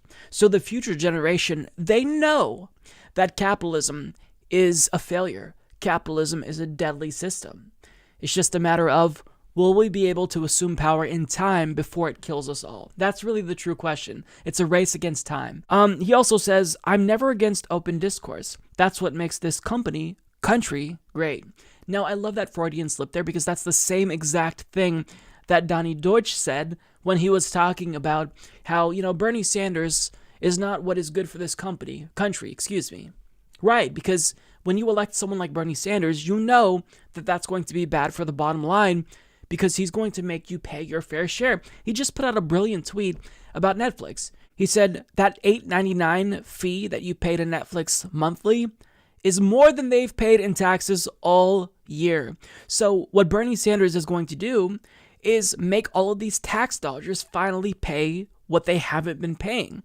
So, that's really important, but that's what people who are elites don't like, because they've been able to hire enough lawyers to where they don't have to pay any taxes. They can get away with paying $0. Amazon paid $0 in taxes after they made billions in profits. This is a $1 trillion company. So the fact that they are paying effectively $0 in taxes should outrage everyone. So what Bernie Sanders is doing is he's going to change that, and they know they don't like that. Now, Mark Cuban says socialism just doesn't work. Okay, that's not a very persuasive argument. And furthermore, it depends on what type of socialism we're talking about. Progressives in the U.S. oftentimes point to social democratic countries in Scandinavia. Those are working really well. When it comes to Latin American countries, oftentimes when they elect a socialist government, we overthrow that government with the CIA. So we haven't even really tested democratic socialism anywhere in the world. What we're really talking about is democratizing the workplace. We're talking about democratizing society. We're talking about hyper-democratization. So it's not necessarily so much about big government so much as it is about empowering people, right? So, socialism, to say that it doesn't work, that doesn't really mean anything. It has no value in saying it. So he then moved on to Medicare for All to demonstrate why socialism won't work. And he proclaims healthcare to be a right, but then proceeds to argue against Medicare for All and why we can't have healthcare be a right in actuality.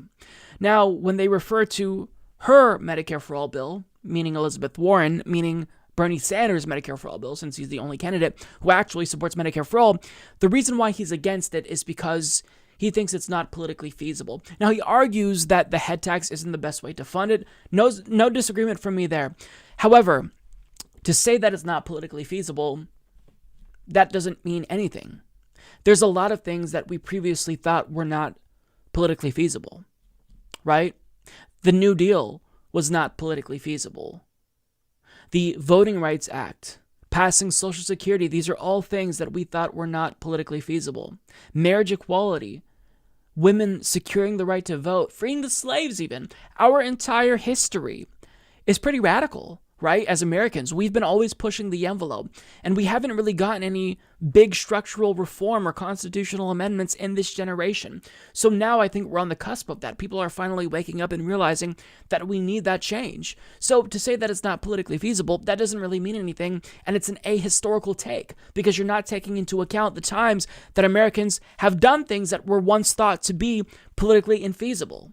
He also talks about how Medicare for all, according to him, will take a huge step back in terms of benefits, and he adds, quote, "You're going to have a lot of people that are very upset that Medicare for all doesn't provide the quality of care that they're used to," meaning union members, "and that's going to create huge transitional problems."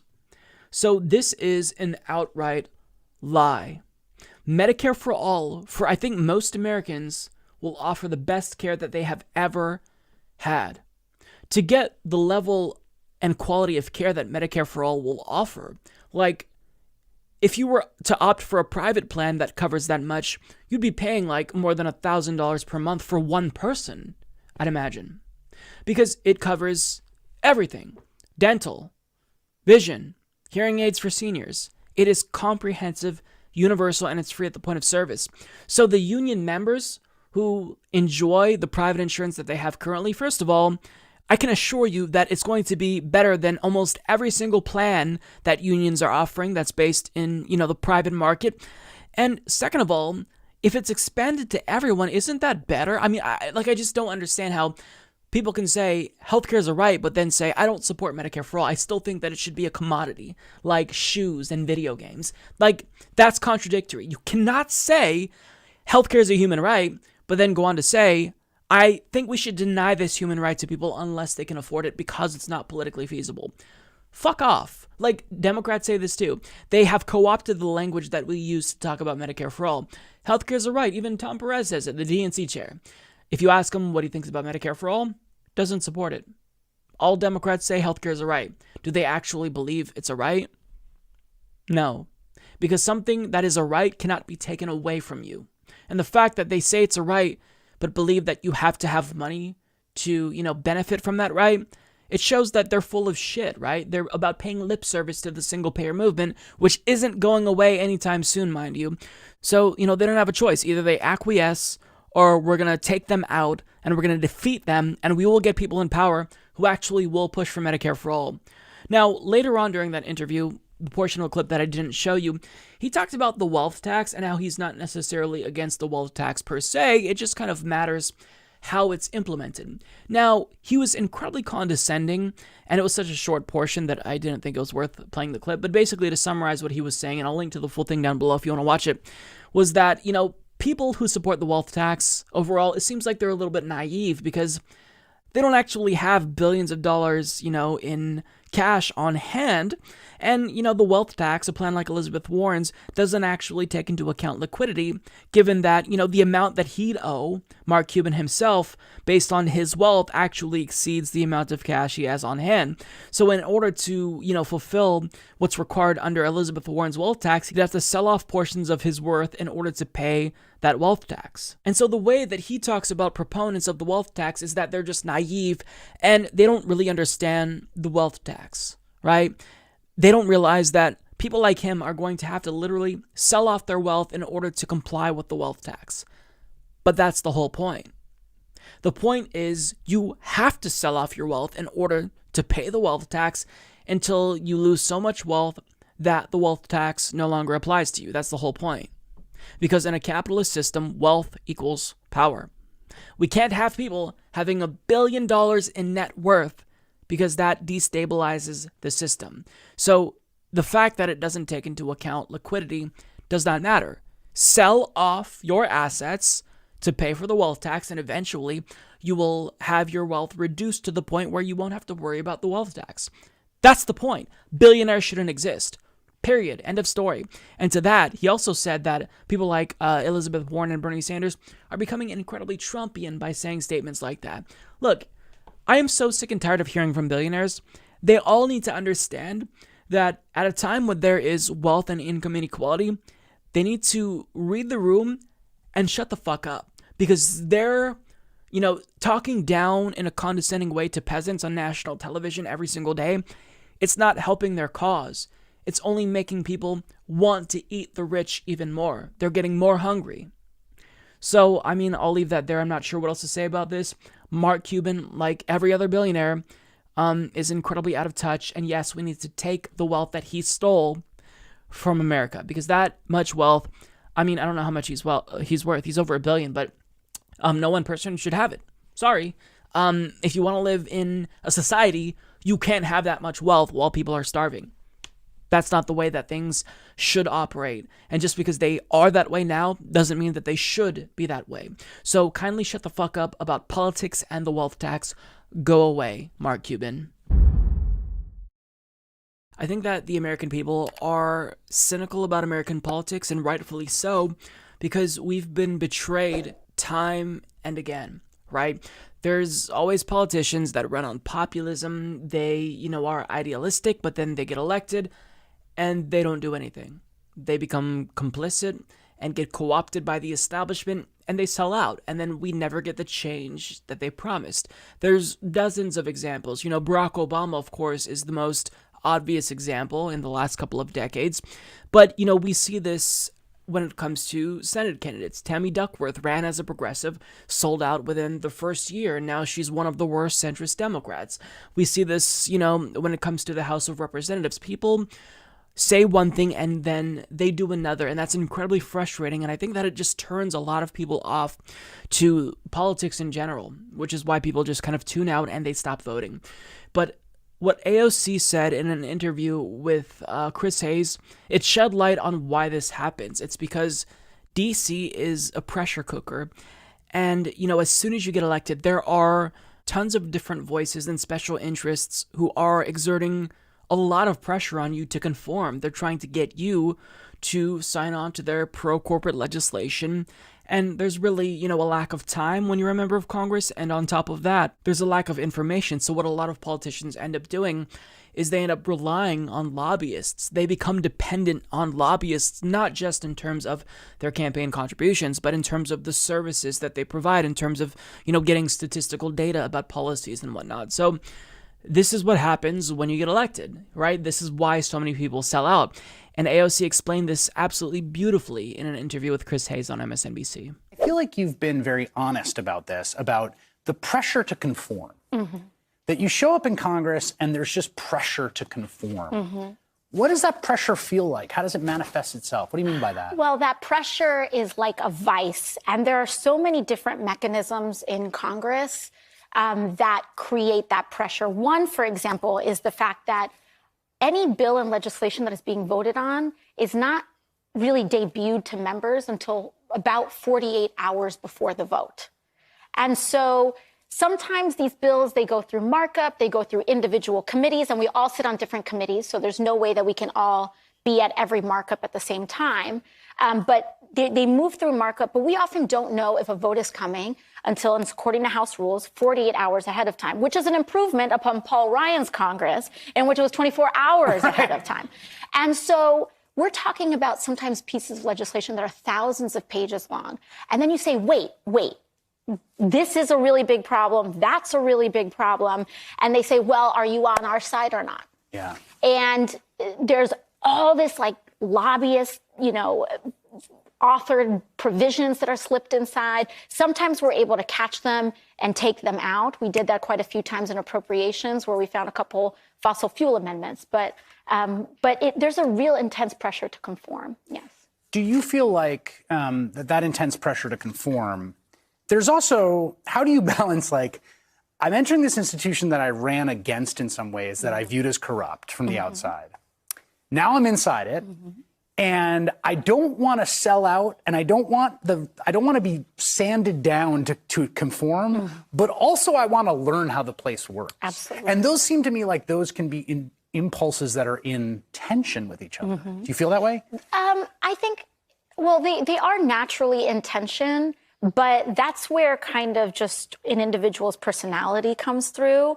So if you just think that a person's politics defines who they are, and you see every person that is on the other side of you as almost a personal enemy, that creates a huge amount of problems for you. But when you see the result of our political process and the things that come out of our Congress as the natural result of pressures on our system, then you can treat the individuals inside that system as human. But also, it also almost, I don't like using the word civility in politics because I think it's a term to police how people talk. Yeah, but you're going to get dragged on Twitter now. Yeah, exactly. But I do think that there is an element where if I respect you, like people know that my political positions when I walk in there. And what's great is that they know exactly how I feel and who I am. And so they know not to come to me with certain things. And they also probably saves you some conversations. It saves me a ton of time. But they also are willing to reach out to me on unusual things, but they feel like would fit in the consistency of my values. So, I mean, that pretty much explains why so many people sell out when they get elected, because you are under immense pressure to conform, and it is quite literally easier to just acquiesce to the status quo and what lobbyists want because you're, overwhelmed when you're a member of Congress. And that's sad, right? Not only do you have to work on legislating and crafting public policy, but most people in DC spend hours every single day on the phone fundraising constantly.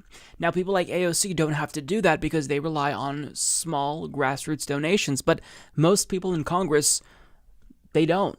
So they have to dedicate so much time and, they spread themselves so thin that it's easier to just say, you know what, fuck it. I'll support this bill that these lobbyists want me to support because I don't have the time to dive in. So they're bad people, but it's also due to them being, lazy and also under a lot of pressure. So I think that she really does a good job at explaining from a human standpoint why people sell out. It's because that's the easy thing to do.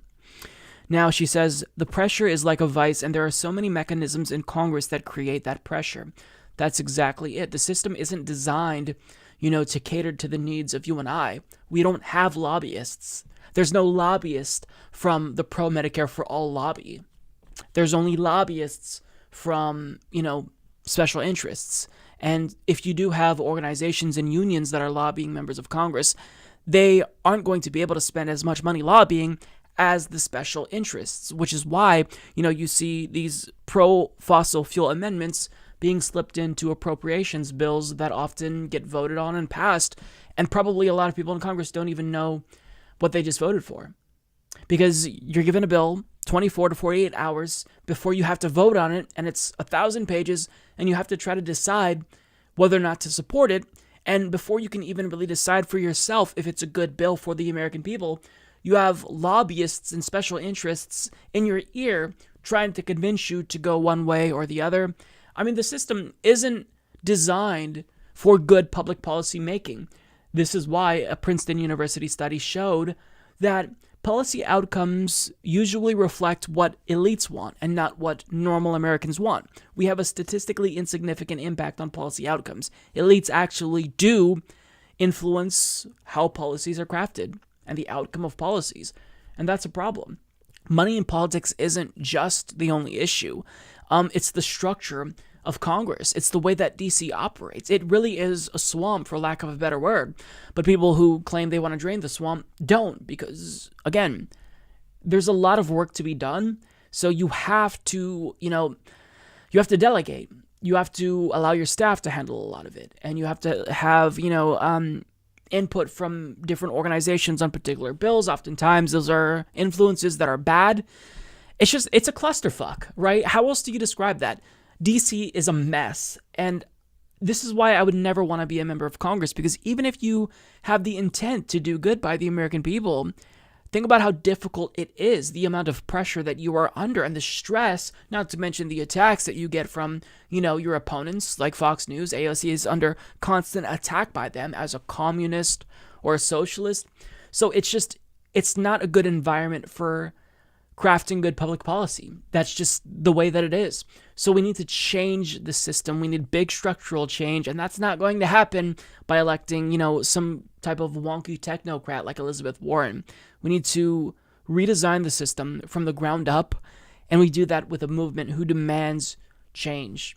Because this much lobbyists, that's not going to be conducive to a democratic country that reflects what the people want. That's not going to be what happens. It's going to devolve into oligarchy. So, I'm really glad that AOC shed light on this, because I think this is really important. I wish that more members of Congress would speak out about this very issue there. So that way there would actually be a little bit of urgency and just talk of possibly reforming the way that DC operates.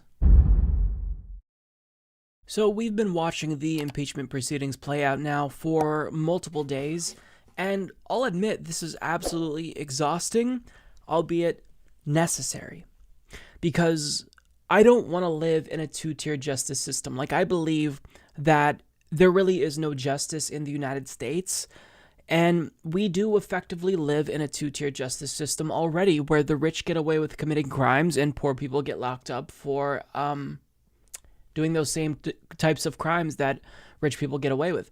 So I think that we need to hold everyone to the same standard.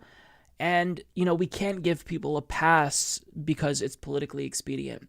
So even if, I would much rather be watching, people debate Medicare for all on the Senate floor, this is necessary. This is something that we have to do. Although I do understand the concerns of lefties who feel as if this is going to be a distraction with regard to the media, and Democrats will just use this as an excuse to not focus on policy substance. I get it, right? Because Democrats, by and large, are incompetent. But part of the reason why I really support impeachment is because one of my main criticisms of Democrats is that they are too weak in the face of Republican opposition. And when they're finally, fighting for the first time in what seems to be forever, it makes no sense for us to say, actually, don't fight now. When you're finally fighting, actually don't. Forget everything I told you. It doesn't make sense, right? And also, all the concerns that we were worried about, or that some people were worried about with regard to this possibly being a distraction, I don't really think that that's played out. So AOC talked about this a little bit in an interview with Chris Hayes on MSNBC, and she did a brilliant job at really debunking all of these myths about impeachment, and she explained why this is absolutely crucial if we want to live in, a country where we respect the Constitution and the rule of law. We don't have a choice. We have to hold elites accountable, and also the fears that everyone had about this being a distraction, that really isn't bearing out in reality. So this is what she had to say. You're someone who, I think, you came to Congress with a very strong vision and agenda. You were clear about that when you ran your primary that you won. And I think there's an interesting sort of debate about this impeachment and about the president that has to do with, is this the best use of legislative time? You've seen some Republicans saying it's not. As someone who has an agenda that you want to pass, right, that you want to see happen, how do you view impeachment in that context? Well, I'm not very concerned about it because we're able to legislate while this is happening. Just yesterday, I introduced our first piece of Green New Deal legislation, which was around public housing and decarbonizing our entire public housing stock in the United States. And so it's not coming at the cost of legislating. Some may say that mass media may cover our proposals a little bit less, but they don't do a great job of that in the first place. So it's, no offense, I love you, but I don't think I'm going to get a decarbonization 8 p.m. time slot.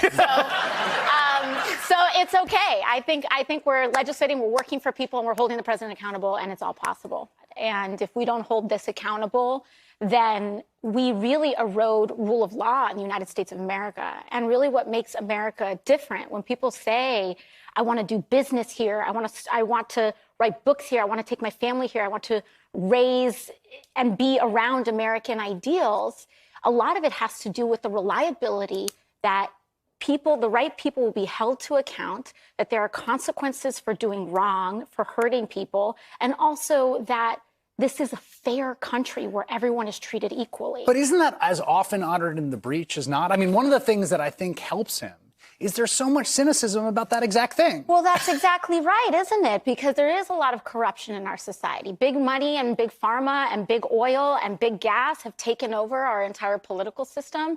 And there are a lot of systemic threats.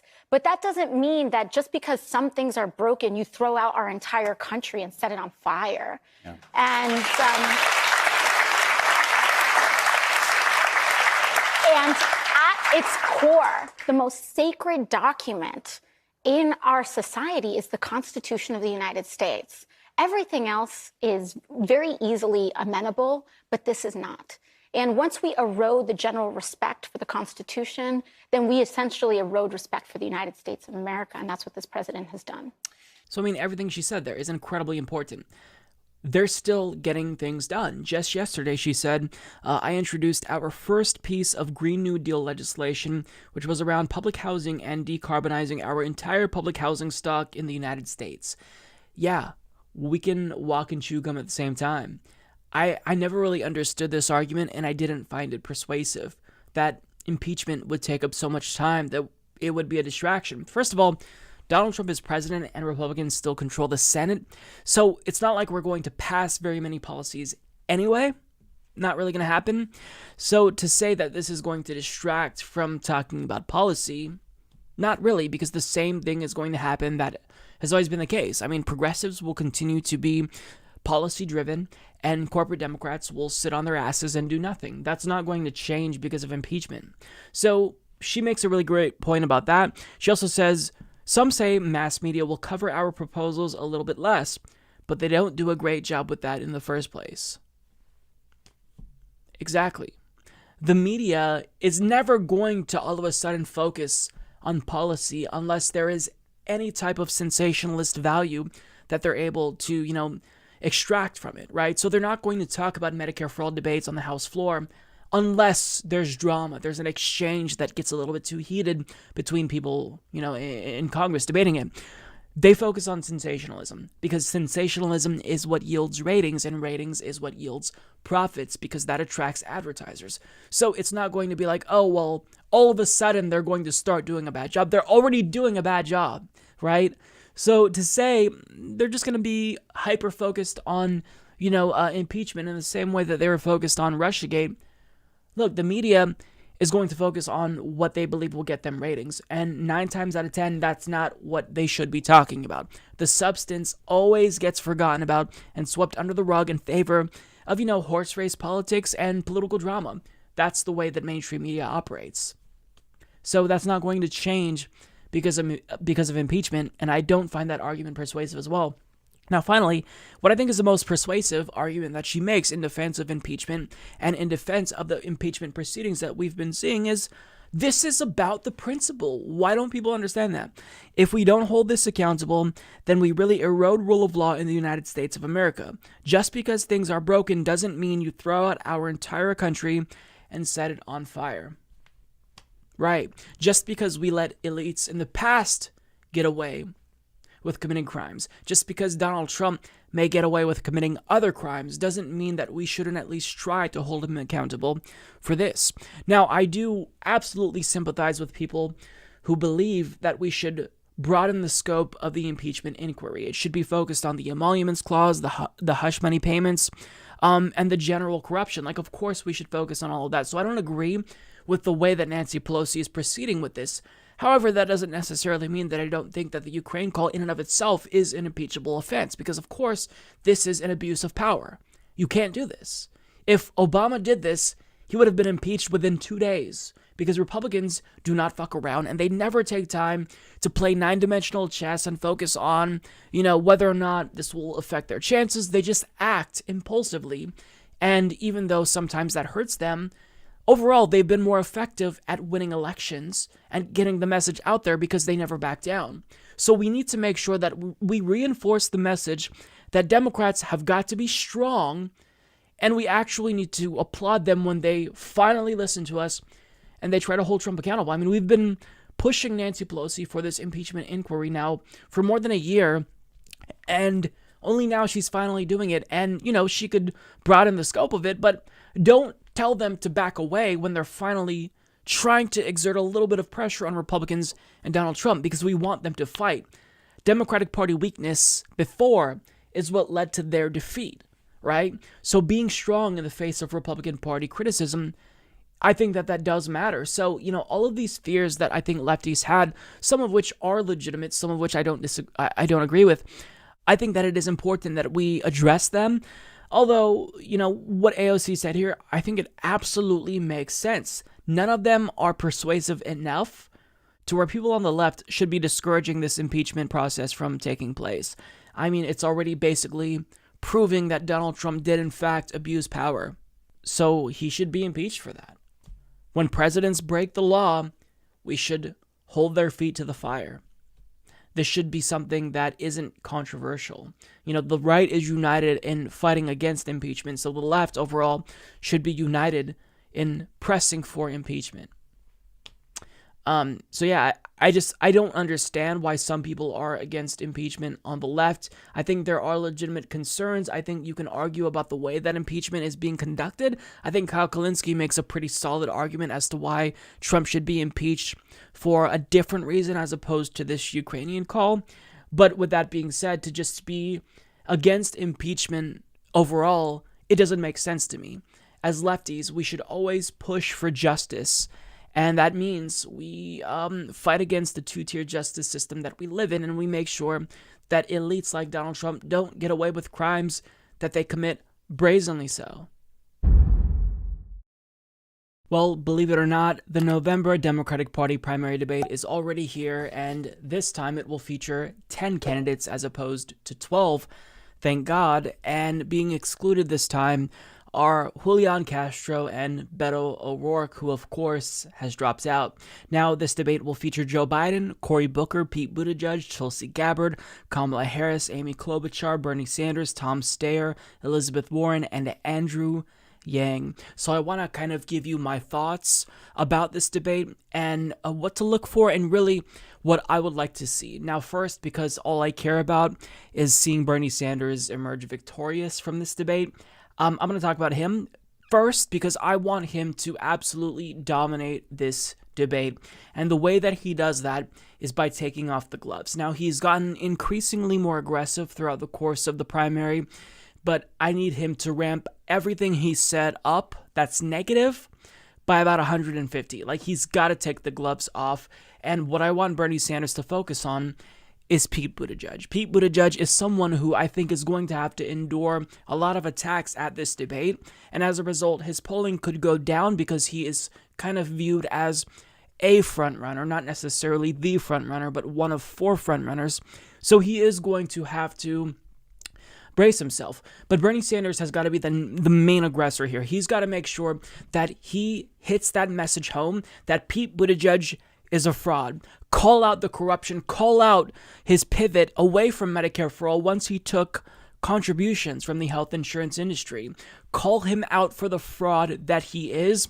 Joe Biden, I think that Bernie Sanders has got to get, a few good shots in at Joe Biden, but you don't necessarily have to focus all of your attention on Joe Biden because I think it's safe to say that he lost his lead in the early primary states, and even though nationally he's still at number 1, if he can't win those early primary states, I think it's safe to say that he's not going to do very well. Now, he's still polling very well in South Carolina, so you can't just take the focus away from Joe Biden. That being said, I think that Bernie Sanders, if I'm him, I would make Pete Buttigieg my main focus. So Bernie Sanders can win simply by being aggressive. I think that what we've seen throughout the course of this primary is that candidates who have been aggressive at these debates have been rewarded, right? When Kamala Harris went after Joe Biden, she saw a big boost in the polls before she face-planted and was taken out by Tulsi Gabbard. Pete Buttigieg was incredibly aggressive towards Elizabeth Warren at that last debate, and the media rewarded him for it. Now, let's be honest here. The media is not going to reward Bernie Sanders for being aggressive. They're not going to reward candidates for being aggressive if that aggression is directed at the candidates that, they like. So, for example, when Julian Castro went after Joe Biden, maybe he went a little bit too far in questioning whether or not Biden's mental faculties were there when People who are reasonable are asking that. So I'm not under this delusion that Bernie Sanders will be rewarded by the media. I think that if he were to get pretty aggressive, they would come after him. But voters are going to see that as strength. Voters are going to hopefully take away what Bernie Sanders says, which is the truth about Pete Buttigieg, that he's a fraud, and that would hopefully give him a boost. Pete Buttigieg cannot win this nomination. If he does, Trump gets a second term. So everyone who's in this debate needs to focus on Pete Buttigieg. Anyone who isn't, they're not serious. Now, I don't necessarily know that this surge is going to have longevity. Maybe he face plants a month later. We don't know, right? There's been kind of one candidate in the spotlight throughout the course of this primary each month-ish, and they face planted, right? The main three candidates have been Bernie Sanders, Elizabeth Warren, and Joe Biden. So maybe, Pete Buttigieg's frontrunner status will be short-lived, although regardless, he's surging now. You've got to attack him. If I'm Elizabeth Warren, this is kind of a difficult predicament because she kind of lost her frontrunner status after that last debate when she kind of entered that debate as the frontrunner, and as a result, everyone kind of directed their anger towards her and tried to bring her down. We saw Amy Klobuchar and Pete Buttigieg kind of direct their aim at her, and, as a result, the media took that as her not really being ready to defend her frontrunner status, and she kind of lost it. So on top of that, she's pissing off progressives left and right. Her response to the Bolivian coup, her backtrack on Medicare for all, she's proving that she's not a good candidate. So if I'm Elizabeth Warren, I just survived this debate, right? She doesn't have to do too much because she's in a relatively solid spot. I would just join Bernie Sanders in the event Bernie Sanders attacks Pete Buttigieg and just back him up, be his wingman in this debate. And I think that there's not much room for Elizabeth Warren to grow by attacking anyone because she's already, in a pretty solid position at the top in early primary states. So attacking people like Pete Buttigieg, I think that would be wise for Elizabeth Warren to do. Although I will say that she doesn't necessarily have to be as aggressive as Bernie Sanders because he needs to do more to, move up in polling. Now, when it comes to Joe Biden, he has to have a good performance. I don't think he will have a good performance. He's hanging on for dear life. He lost his lead in early primary states. Basically, his only hope is that he'll win South Carolina and then get momentum after South Carolina to kind of propel him throughout the course of the rest of the primary. Now, South Carolina, it is a delegate-rich state, as far as I know, I believe. So, that's not necessarily a bad strategy, but he cannot slip any further. Otherwise, there's no point in him even staying in to Iowa. So he just has to survive, and I don't necessarily believe that he's going to be the target since he's no longer really viewed as the front runner. He may be polling at first nationally, but what really matters is your status in early primary states.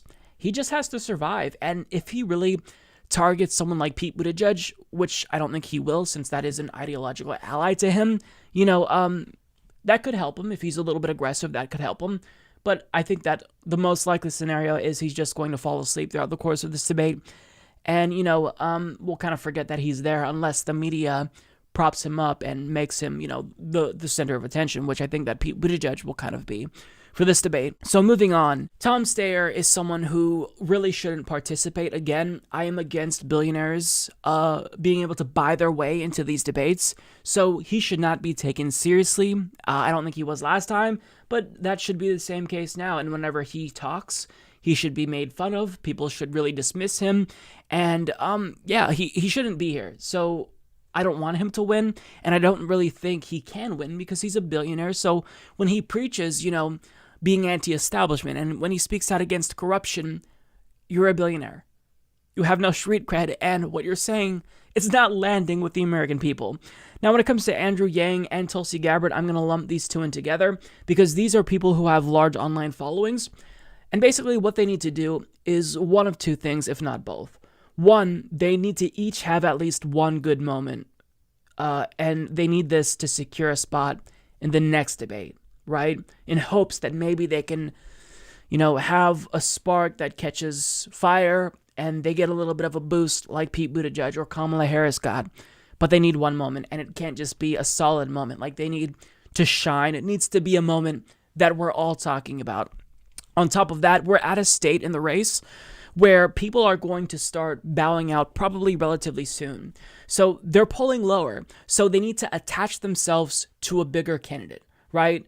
Someone who they may back in the event they lose, someone they may endorse in the event they drop out, whether that's Elizabeth Warren or Joe Biden. It seems like Andrew Yang is kind of gravitating towards Joe Biden. He should attach himself to Biden. Tulsi Gabbard, she's just all over the map ideologically speaking, so I don't know who she'd attach herself to, but attach themselves to a bigger candidate running for purposes of this debate. Like, I'm not saying endorse them at this debate. What I'm saying is, strategically speaking, if you kind of act as the wingman or wingwoman to another candidate, that can kind of give you a little bit of a boost if you kind of ride their coattails in order to at least get you to that next debate stage. That's really the goal, right? It's survival here. When it comes to Andrew Yang, I believe he's already qualified for the December debate, so he's not going to have as, big of a task here. But Tulsi Gabbard definitely needs to have at least one good moment. And she has performed fairly well at the debates before, excluding the last debate. But, I don't necessarily think that this is out of the question. She just needs to try to attack someone and hope that it lands. When it comes to Cory Booker, I think that he needs to probably do the same thing. Now, I say that about the anti-establishment candidates, but really my advice for the other, 1 to 5 percenters like Cory Booker and Kamala Harris is largely the same. They need to also start aligning with the bigger candidate, whether that is Elizabeth Warren, whether that is, Bernie Sanders, which I doubt, or Joe Biden. They've got to make sure that they kind of align with someone else because, look, their days are short-lived. They're not doing great, right? So they need to make sure that they, 1, have at least one good moment, and 2, they start really aligning with someone else at this debate to try to have a good moment, right? Everyone is trying to suck up as much air as they possibly can in the room at this debate, and that's no different for them. So basically, my advice for them is the same as the anti-establishment candidates like Tulsi Gabbard and Andrew Yang. The one difference is that I will say they are probably going to have a more difficult time because there's not very much momentum for Kamala Harris or Cory Booker. I think there's more momentum online and more enthusiasm for her than there is for Cory Booker. I mean, there's just no there for him. So she's going to have an easier time than him. But Cory Booker really is just, he's hanging on by a thread. And when it comes to Amy Klobuchar, last and least, I don't know what to really expect from her. The only way she's going to be able to win this debate is if the media and the hosts, the moderators, do what they did last time and basically just ask her 100 different questions and prop her up as if she's a legitimate contender. That's what they did for her and Buttigieg, and unfortunately for her, Buttigieg is the one who ended up getting the most out of that. But she is not going to do well unless the moderators prop her up. And she doesn't necessarily have to do very well. I can't imagine she has that much funds left. Although she did get a boost in fundraising after that last debate.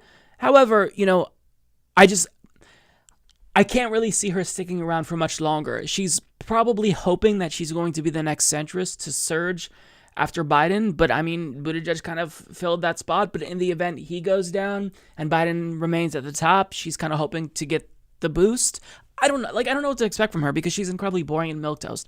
So I'm not expecting much from Amy Klobuchar. With that being said, of course, she needs to have a good performance, but I don't necessarily think that will happen unless it is because she is propped up by the moderators. So with that being said, what I really, really, really want to see more so than anything is Bernie Sanders be aggressive. Now, I'll take anything. I'll take what I can get. He needs a performance that is so good that you really can't deny that he won that debate. And I think that his debate performances up until this point have been absolutely stellar. The problem is, he's not really doing much for himself. He's not moving the needle in terms of polling. Now, yes, he has 4 million individual donations. He has more than 1 million people on the ground fighting for him. But in that national spotlight, you've got to demonstrate to people that you are a leader who is strong, who's assertive, who is capable of taking on Donald Trump. We all know that Bernie Sanders has it in him, but he needs to just get this, idea out of his head that you can't be negative and that negativity is bad. No, you're fighting for the American people. This is a fight for, the planet. So it's incumbent on you to prove why you're the real deal and why people like Pete Buttigieg are frauds, why his ideological position is non-existent and he's influenced by the money he's taking. Like, Bernie's got to take the gloves off. That's all I can say. I've been saying this after every single debate, and if he doesn't start doing that, then I don't think he's going to improve in the polls.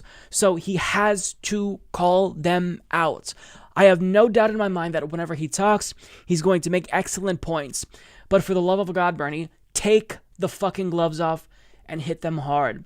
That's the only way you're going to really show to people that you're serious here, because you're going to this debate with a lot of loyal supporters who aren't going to abandon you. So we have to broaden, though, that core appeal, and you do this by being assertive and aggressive, and by also really making the case about electability and driving home the point that an establishment Democrat will lose to Donald Trump as Hillary Clinton did. Bernie Sanders needs to explain how he's the only progressive on the stage who will excite the base. He's got to do this. He has to win this debate. He's not going to be out of it. I don't want to imply that that's the case, but we need a good performance because we need a surge from Bernie Sanders. He got a little bit of a surge, but now we need to propel him into first place because we're coming down to the nitty-gritty. The Iowa caucus is in February, so he's got a lot of ground to make up if he wants to win. And you do that by having really solid performances at these debates. And you've got to take the gloves off in order to win, because playing nice isn't going to work in 2019. Donald Trump is president. So you've got to be aggressive. You've got to be assertive. And you've got to call people out like Pete Buttigieg for the frauds that they are. So that's kind of what I am expecting. That's what I think we should look out for. And yeah, either way, this is going to be pretty exciting for the first half, and then that last hour is going to be incredibly draining, and we're all going to hope that it's over. So yeah, I don't have anything else to say. We'll just watch, and then I'll follow this up with my debate analysis and debate breakdown shortly after it airs.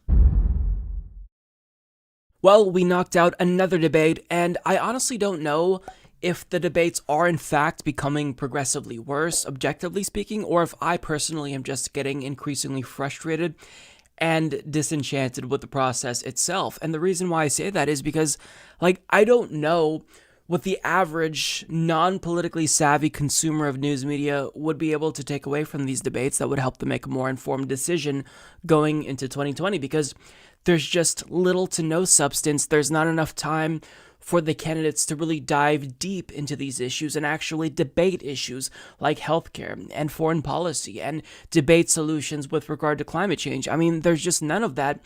And the moderation is just incredibly incompetent at all of these debates. This one was certainly no different. Some of the questions that they asked were absolutely insane. Why waste your time asking Andrew Yang what he'd say to Vladimir Putin in his first call as president? Who cares? Why ask Elizabeth Warren about a national service program? Why ask Bernie Sanders about whether or not it's appropriate for his crowds to be chanting, "Lock him up," about Donald Trump? Who cares? How does that make me make a more informed decision while voting?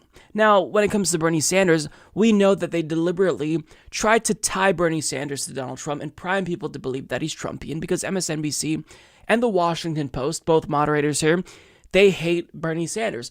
In 2016, Washington Post ran 16 negative stories about Bernie Sanders within 24 hours. So we know that their agenda is crystal clear. But getting to the substance here, there was just not much to be found, and I find that incredibly frustrating.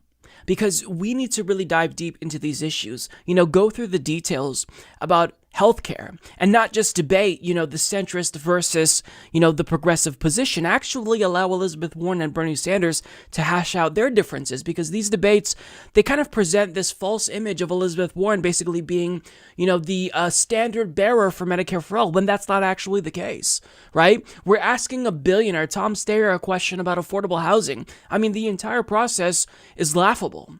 With that being said, we're going to get into the specifics and who I think, was the winner, who lost. I think that this, like all debates, is largely subjective. I don't necessarily believe that there was any clear winner.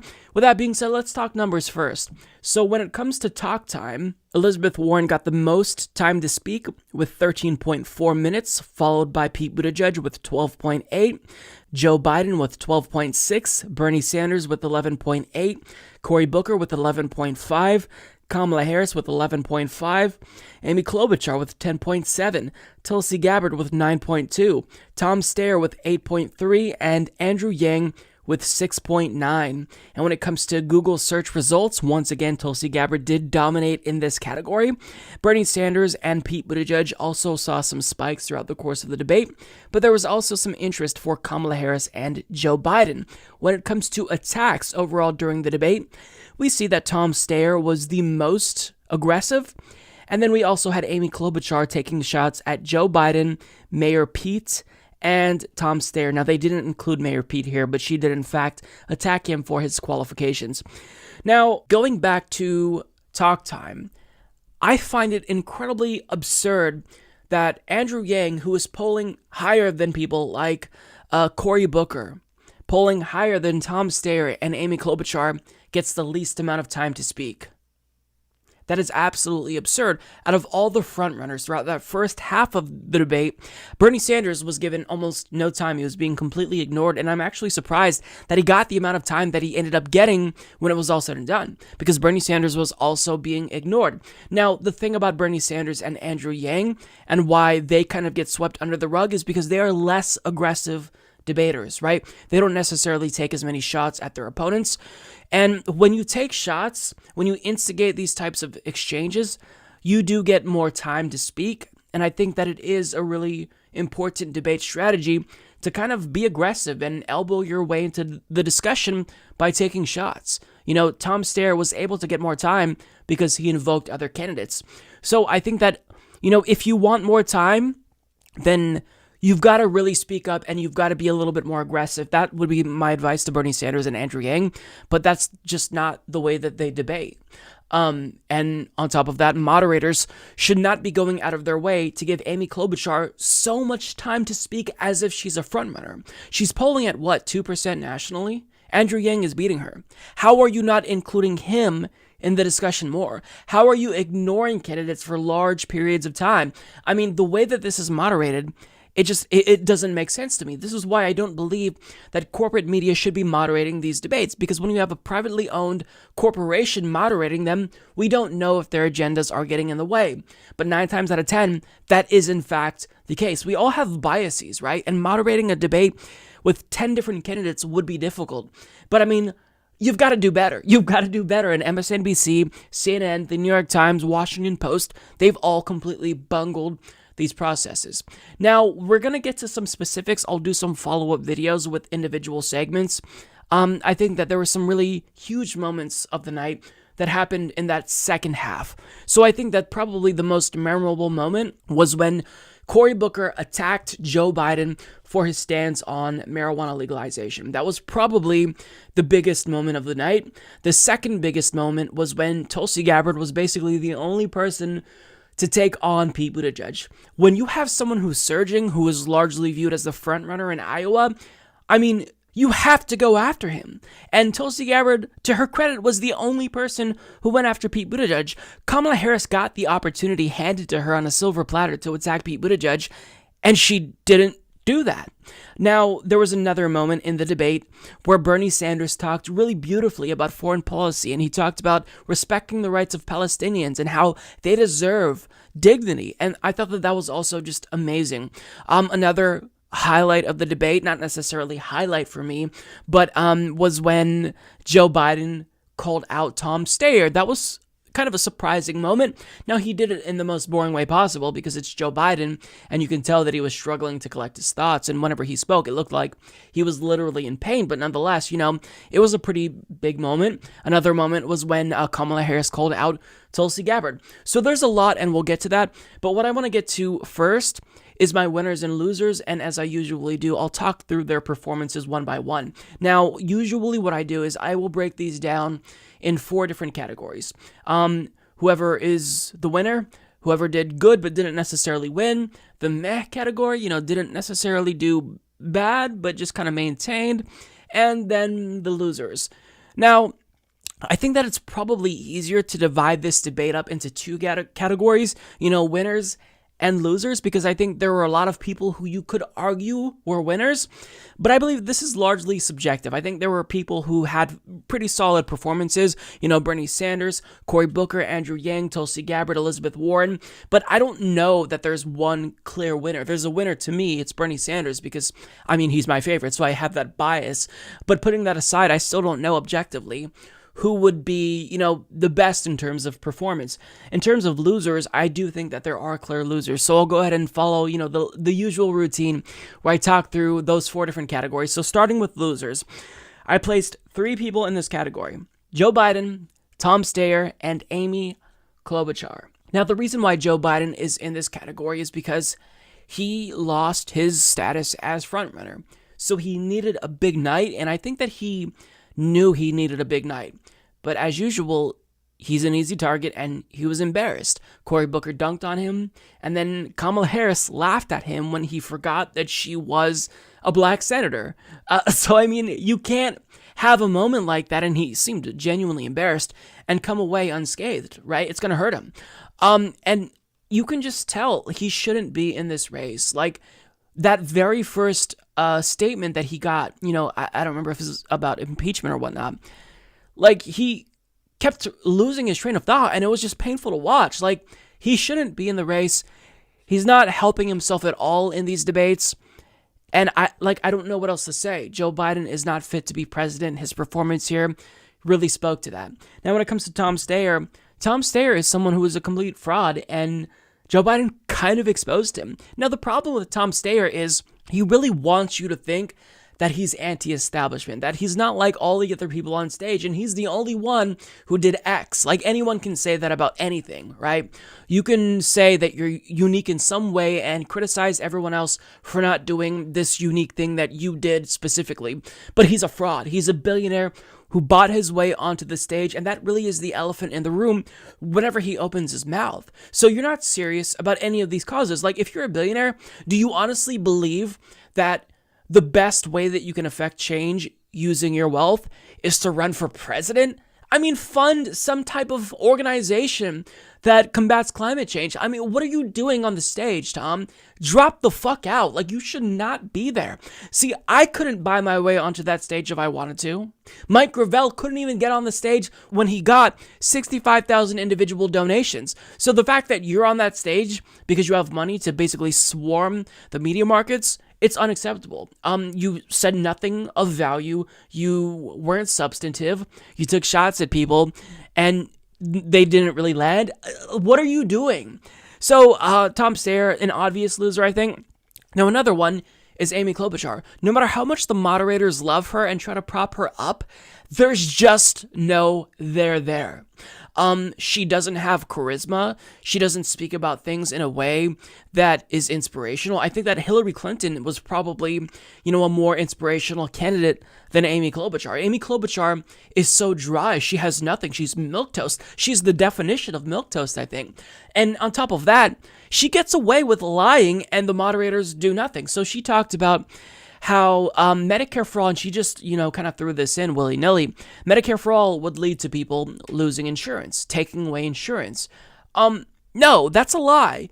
People who support Medicare for all are not taking away insurance. They are expanding it to 100% of the people. Like, that's something that the moderators need to call her out on, right? You're supposed to fact check them in real time. And if someone is saying something that is obviously untrue, to let them get away with that is unacceptable. And to keep calling her out when she is polling at 2%? It's completely unacceptable. Completely unacceptable. So nothing she says lands, and I can't see how she has much money to sustain her campaign to Iowa even. I know that it's like 2.5 months away, but there's just no excitement there. People don't like Amy Klobuchar, right? If they're centrist, they're already backing Joe Biden or Pete Buttigieg. It's not happening for Amy Klobuchar, and it just is frustrating that the moderators are trying to prop her up when nobody likes her. Okay, getting to the meh category, I placed 2 people here. Kamala Harris and Pete Buttigieg. Now, I think that all of these categories here are entirely subjective, and I say this every time, but it really is super subjective. I put Kamala Harris here because she really needed a big moment, and she squandered that, right? Whatever opportunity she had to stand out, she bungled it. She had the opportunity to take on Pete Buttigieg, and, the stock photo of a Kenyan woman, and how the media, they haven't talked about this huge scandal. She could have called him out on that, and she didn't. She wanted to broaden the picture and just talk generally. Well, I mean, if you're aggressive, sometimes you'll be rewarded for that with a bump in the polls. She took on Joe Biden directly, and she was rewarded for that. So to back away doesn't make sense. Now, on top of that, she also demonstrated weakness when she called out Tulsi Gabbard, and she called her out for, going on Fox News and attacking Obama. Even if it's not policy-based, it can land with voters, because I don't feel comfortable with Tulsi Gabbard going on Fox News before and criticizing Obama for not saying radical Islamic terror. She went on Breitbart like a couple of weeks ago. Like, they're basically an outlet that caters to white supremacists. So you can call her out on that, and I think it would have landed. But she called Tulsi out, Tulsi responded, and then Kamala Harris backed down. That doesn't demonstrate strength, and you could have demonstrated that, you've got your mojo back, and you're ready to fight, and you're ready to go head to head with Donald Trump, who will be brutal, who will be ruthless, and you back down. You were too afraid to actually take on Tulsi Gabbard here, and she basically swatted away that attack, and I think that you kind of had a valid criticism of her in that regard. So for you to back down, it just shows weakness, and that's not a good look. So I'm not going to say that this was her worst performance. I think that in that last debate, when she was trying to press Elizabeth Warren to have Twitter ban Trump or some nonsense, that was her worst debate. That was embarrassing. She didn't embarrass herself here, but I don't think she had the performance that she needed to propel her at a time when we're getting down to the nitty-gritty. Iowa is a couple months away. She just didn't turn out. So in the meh category, Pete Buttigieg, you can honestly argue that he's in the good category, and I say this not because I think he performed well. I think that he performed terribly. But he is now, as I stated earlier, perceived to be the frontrunner because he has taken the lead in Iowa, which could give him momentum if he does in fact win Iowa. So if you're in that newfangled position as a frontrunner, you should, basically brace yourself and be able to absorb a lot of attacks, but Pete Buttigieg wasn't really attacked. Throughout the course of the debate, people were obviously biting their tongues. They didn't want to attack Pete Buttigieg. Now, thankfully, Tulsi Gabbard was the exception, and everyone else on that stage should thank Tulsi Gabbard for doing their work for them, because, it's in everyone's best interest to take out Pete Buttigieg, but, he didn't have a great performance. He didn't say anything that I think will resonate. He didn't have a good reason as to why he's not really appealing to black voters.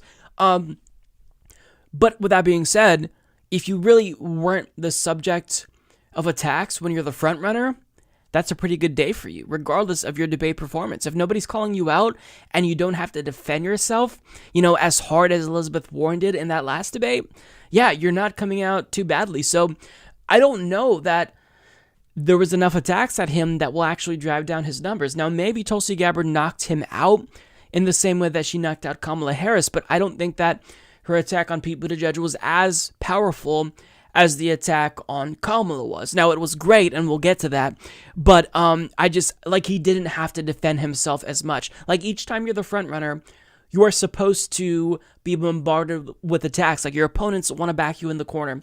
After that first debate, Kamala witnessed this. In that last debate, Elizabeth Warren witnessed this. Pete Buttigieg, he kind of got a pass, and that's to the failure of everyone on that stage. Tulsi Gabbard, not so much, because she actually did her job on that debate stage. Now, getting to the good category, this is a really tough one. So I'm going to place Andrew Yang, Tulsi Gabbard, Cory Booker, and Elizabeth Warren in this category as well. Now, you can argue that Bernie Sanders also belongs in this category because, as I stated, I don't believe that there's a clear winner, but I'll get to why I think Bernie Sanders won. But with that being said, I placed these people in this category because overall, I think that they had solid performances. Was it enough to move the needle for them? That we'll have to find out. But Andrew Yang, I really felt like he improved his debate performance. In each debate, he really tends to get better. Like, he has stepped it up. You can tell that he is, more comfortable talking about policies. He kind of has broadened the scope, and he's not just talking about universal basic income. He's branching out to talk about other policies. And I think that that's a really good look for him. What he needs to do, because he has that really loyal base of supporters, he's got to find a way to broaden his appeal, right? Andrew Yang didn't really have a fair opportunity to pitch his ideas because he was largely ignored for a good portion of that debate, even though he is basically in, 5th or 6th place overall, depending on the poll. But I would say to Andrew Yang the same thing I'd say to Bernie. You have to be aggressive. Now, I'm just going to have to accept that some candidates are too nice. Andrew Yang and Bernie Sanders, they're too nice. So they're not going to be aggressive. But, if you're not aggressive, then you will be kind of ignored for portions of this debate. You've really got to try to get in there. With that being said, Andrew Yang still did good. I think that this was a solid performance. The only thing that I will knock him for is defending Tom Steyer. Don't defend a billionaire in any context ever. By definition, billionaires are pieces of shit who should not exist. So don't do that. Otherwise, Andrew Yang did a good job. When it comes to Tulsi Gabbard, so throughout the first half of the debate, I was not very impressed with her performance, but she definitely picked it up towards the end. So the thing about Tulsi Gabbard that I don't get is her performance and really who she chooses to target.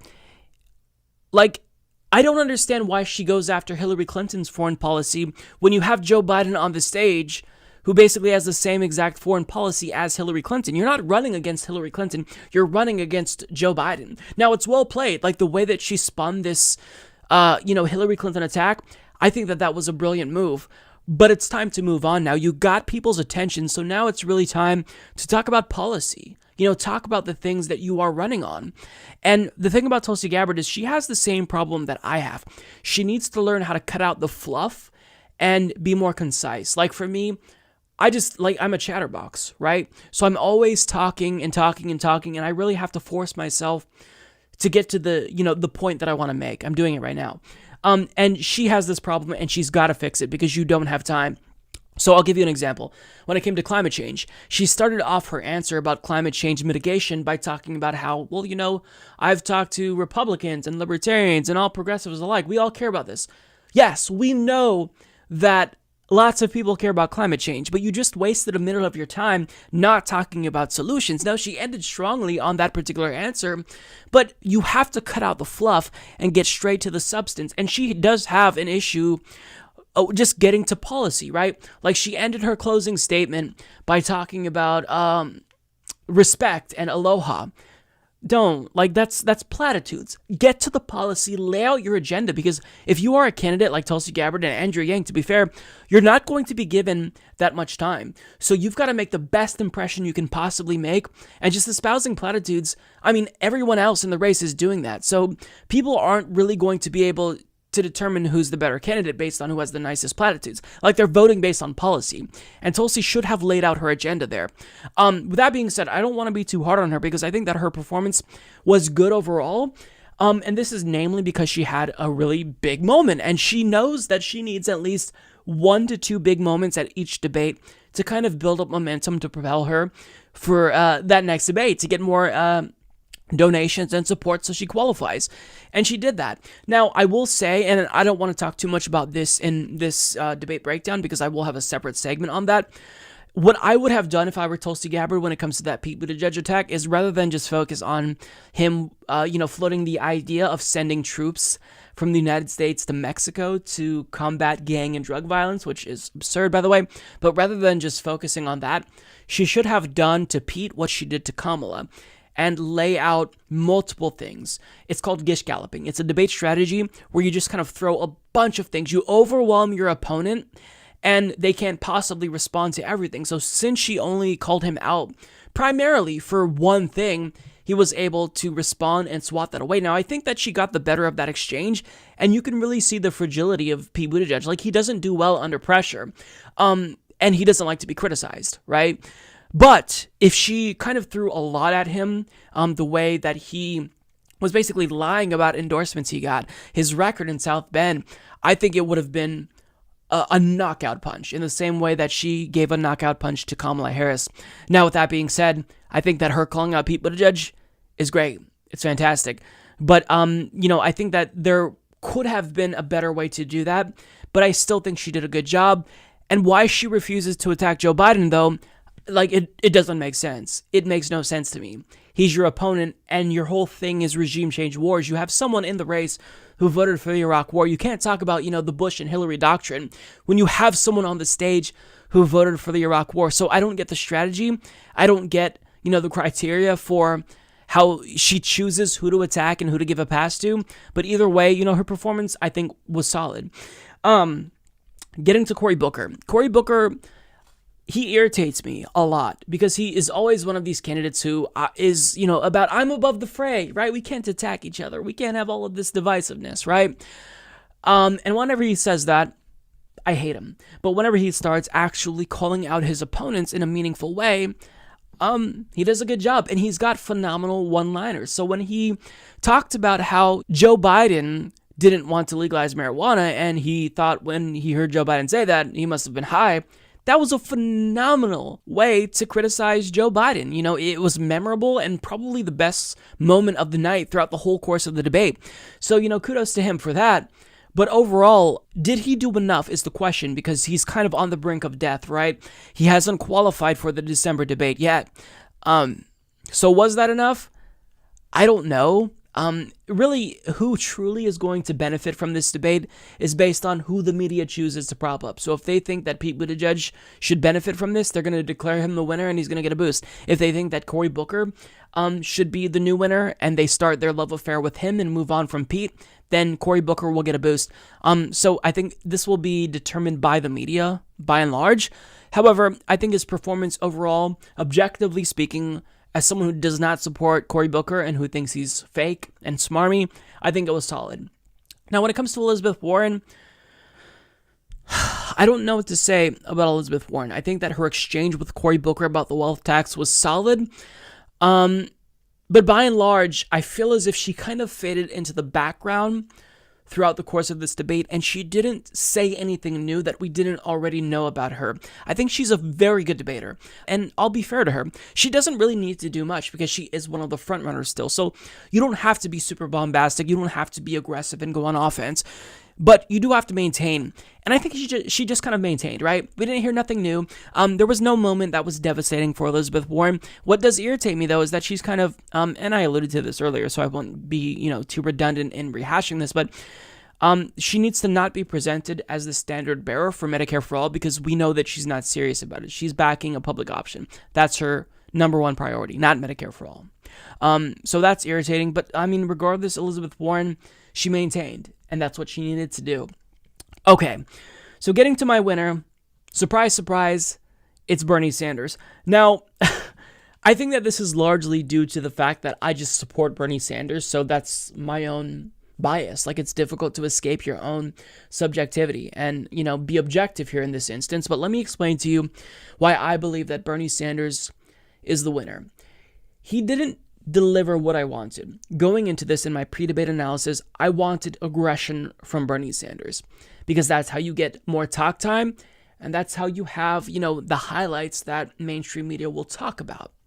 And we need them to stop ignoring Bernie and talk about him. However, even though I say every single time going into these debates, Bernie needs to be more aggressive, he still manages to win me over because he talks about things in such a thorough and, nuanced way, and he's laying out an agenda that truly is transformative. And there were so many good moments in this debate where Bernie Sanders he caught me off guard. So when he talked about, rethinking the war on terror, that was a huge moment because the failed war on terror has created more terrorists. That would be a game changer. When he talked about Palestinians deserving equal treatment and bringing Saudi Arabia and Iran together, you have to think about the global impact that this would have. He's bringing together a largely Sunni country and a largely Shia country. He, as a Jewish American, is saying, I believe that Palestinians deserve respect. You have to understand, the impact that this would have internationally would be monumental and potentially history changing. So I'm trying to accept the fact that Bernie is not going to give me the aggression that I want. And I don't like it. I don't agree with it. But that's just the way that he is. He doesn't have it in his nature. He's a nice person. And Andrew Yang supporters can probably, sympathize because Andrew Yang is also very nice. And he doesn't want to attack people as well. But Bernie Sanders has an agenda that is so transformative, so revolutionary, that when I hear him talk about the policy, he's so clear. He conveys a vision to the American people that is unlike anyone else on the stage. And even if he's not attacking them, I think he differentiates himself from the rest of the field by always cutting straight to the core of the issue. When we talk about healthcare, we have to talk about taking on the health insurance industry. When we talk about, climate change, we've got to talk about standing up to the fossil fuel industry. His answer on climate change, by the way, was remarkable. So that's why Bernie Sanders, I think he won this debate. Now, was he a clear winner? Was it, just above and beyond everyone else? No. And I'm willing to admit that I think that I'm probably labeling him the winner because I agree with him more, right? So he spoke to me, and I don't necessarily believe that there was a clear winner. And I try to be fair and objective, and I've declared other people winners before. But the thing about Bernie Sanders that I will say is that, he, throughout the course of all of these debates, is staying the course, right?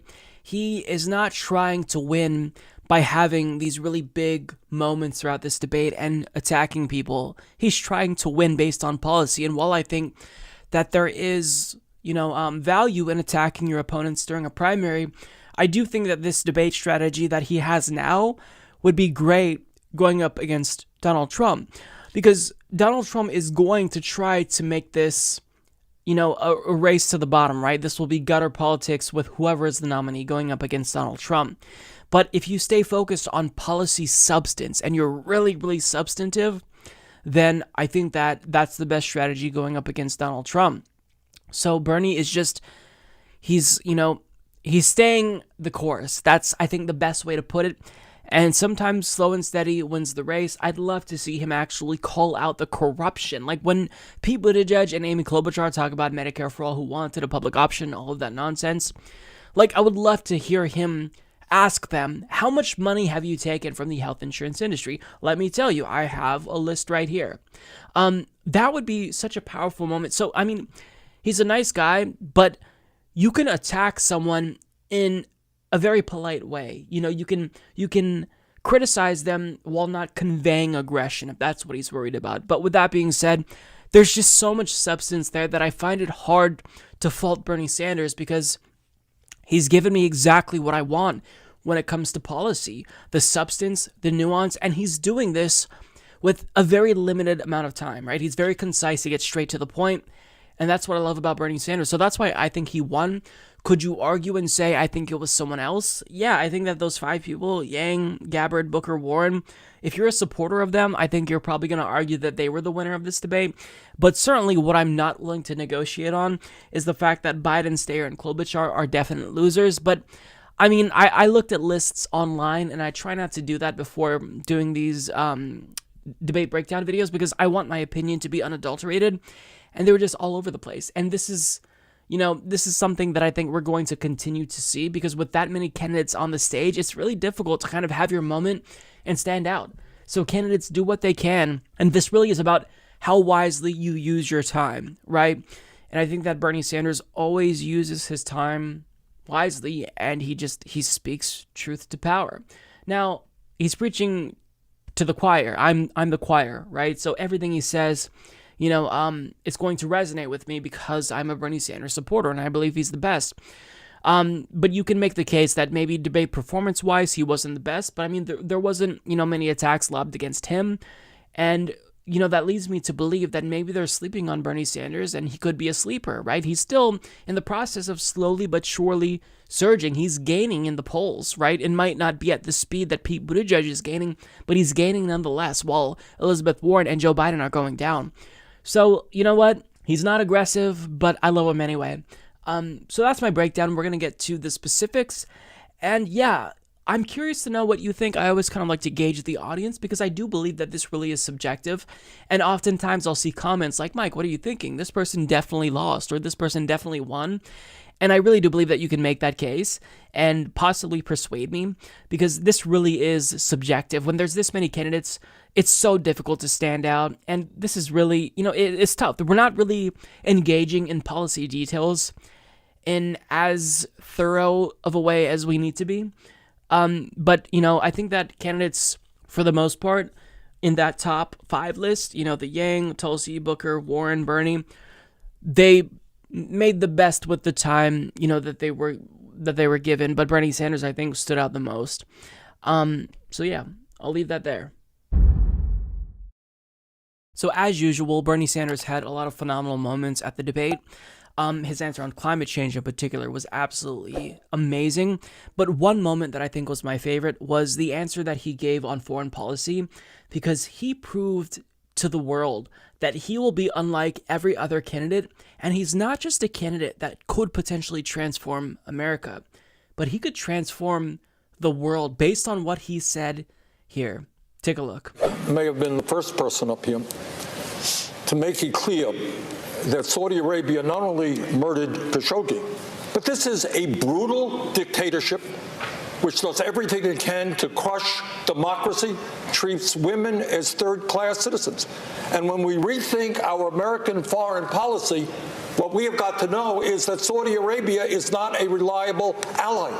We have got to bring Iran and Saudi Arabia together in a room under American leadership and say we are sick and tired of us spending huge amounts of money and human resources because of your conflicts. And by the way, the same thing goes with Israel and the Palestinians. It is no longer good enough for us simply to be pro-Israel. I am pro-Israel. But we must treat the Palestinian people as well with the respect and dignity that they deserve. What is going on in Gaza right now, where youth unemployment is 70 or 80%, is unsustainable. So we need to be rethinking who our allies are around the world, work with the United Nations, and not continue to support brutal dictatorships. I have been critical of Bernie Sanders when it comes to Israel-Palestine, and I've credited him for improving, albeit slowly and gradually over the years, but he has improved nonetheless. But when he said that right there, specifically when he said that we must treat Palestinian people as well with respect and dignity that they deserve, that almost made me tear up. Like, it gave me chills, because we are at a time where we have a presidential candidate on the debate stage acknowledging the humanity of Palestinians. I need you to just step back and understand the gravity of this. This is absolutely huge. People talk about unity. People talk about bringing the country together. Bernie Sanders is talking about bringing the world together. Because think about what else he said in that answer. I want to bring Saudi Arabia and Iran together under U.S. leadership. I mean, for a Jewish American politician to say that, for him to float the idea of bringing Shias and Sunnis together, because Saudi Arabia is a Sunni majority country and Iran is a Shia majority country. So he's talking about bringing people together who are diametrically opposed. Sectarian violence in the Middle East it's huge, right? He's talking about trying to mend those divides. Now, maybe he's not going to be successful. That is a huge task that is going to be difficult, right? But nobody else has really said that they want to try in a serious way. Nobody else will say we should respect Palestinians or actually try to get some type of peace deal without, kowtowing to Israel. Bernie Sanders is a once-in-a-lifetime candidate. That little portion of the debate really should demonstrate that he is a once-in-a-lifetime candidate. Now, with how little substance these debates usually have, especially when it comes to issues related to foreign policy, that right there was probably the most profound thing that was said about foreign policy throughout the entirety of these debates. That being said, the only thing that I would have added is I would have brought up Bolivia. I would have also said, look, I am the only candidate on this stage who is brave enough to call what happened in Bolivia a coup, because guess what? It's a coup. We can't, bury our heads in the sand and act like it's something that it isn't. This is a coup, right? This is something that sets him apart from Elizabeth Warren, who had a horrible botched response to that. And this also sets him apart from someone like Tulsi Gabbard, who's kind of pitching herself as the foreign policy anti-regime change candidate who hasn't said anything about the coup, and it's been over a week. So Bernie Sanders is, above all, one of the best I've ever seen on foreign policy now. Now, that doesn't necessarily mean that I think he's perfect. I think there's still area for opportunity, for growth when it comes to the issue of Israel-Palestine. But another thing that he said, since we're on the subject of foreign policy, is he says we have to rethink the war on terror. I need you to understand how powerful of a statement that is, because most politicians are still in this mode of, look, we've got to track down the terrorists and we've got to beat them, right? Even Tulsi Gabbard a few years ago said that she's a dove on regime change war and a hawk when it comes to, the war on terror or tracking down terrorists or whatever. But the problem with the war on terror is it's creating more terrorists, right? Because the war on terror, what that really means is we are using drones to bomb terrorists, but in actuality, what's happening? We're bombing civilians mostly, right? There's so much people who are dying who are innocent, and when that happens, if you know someone who's been affected, you become radicalized in these countries. You begin to hate America, right? And that makes people want to harm America because they've been harmed by America.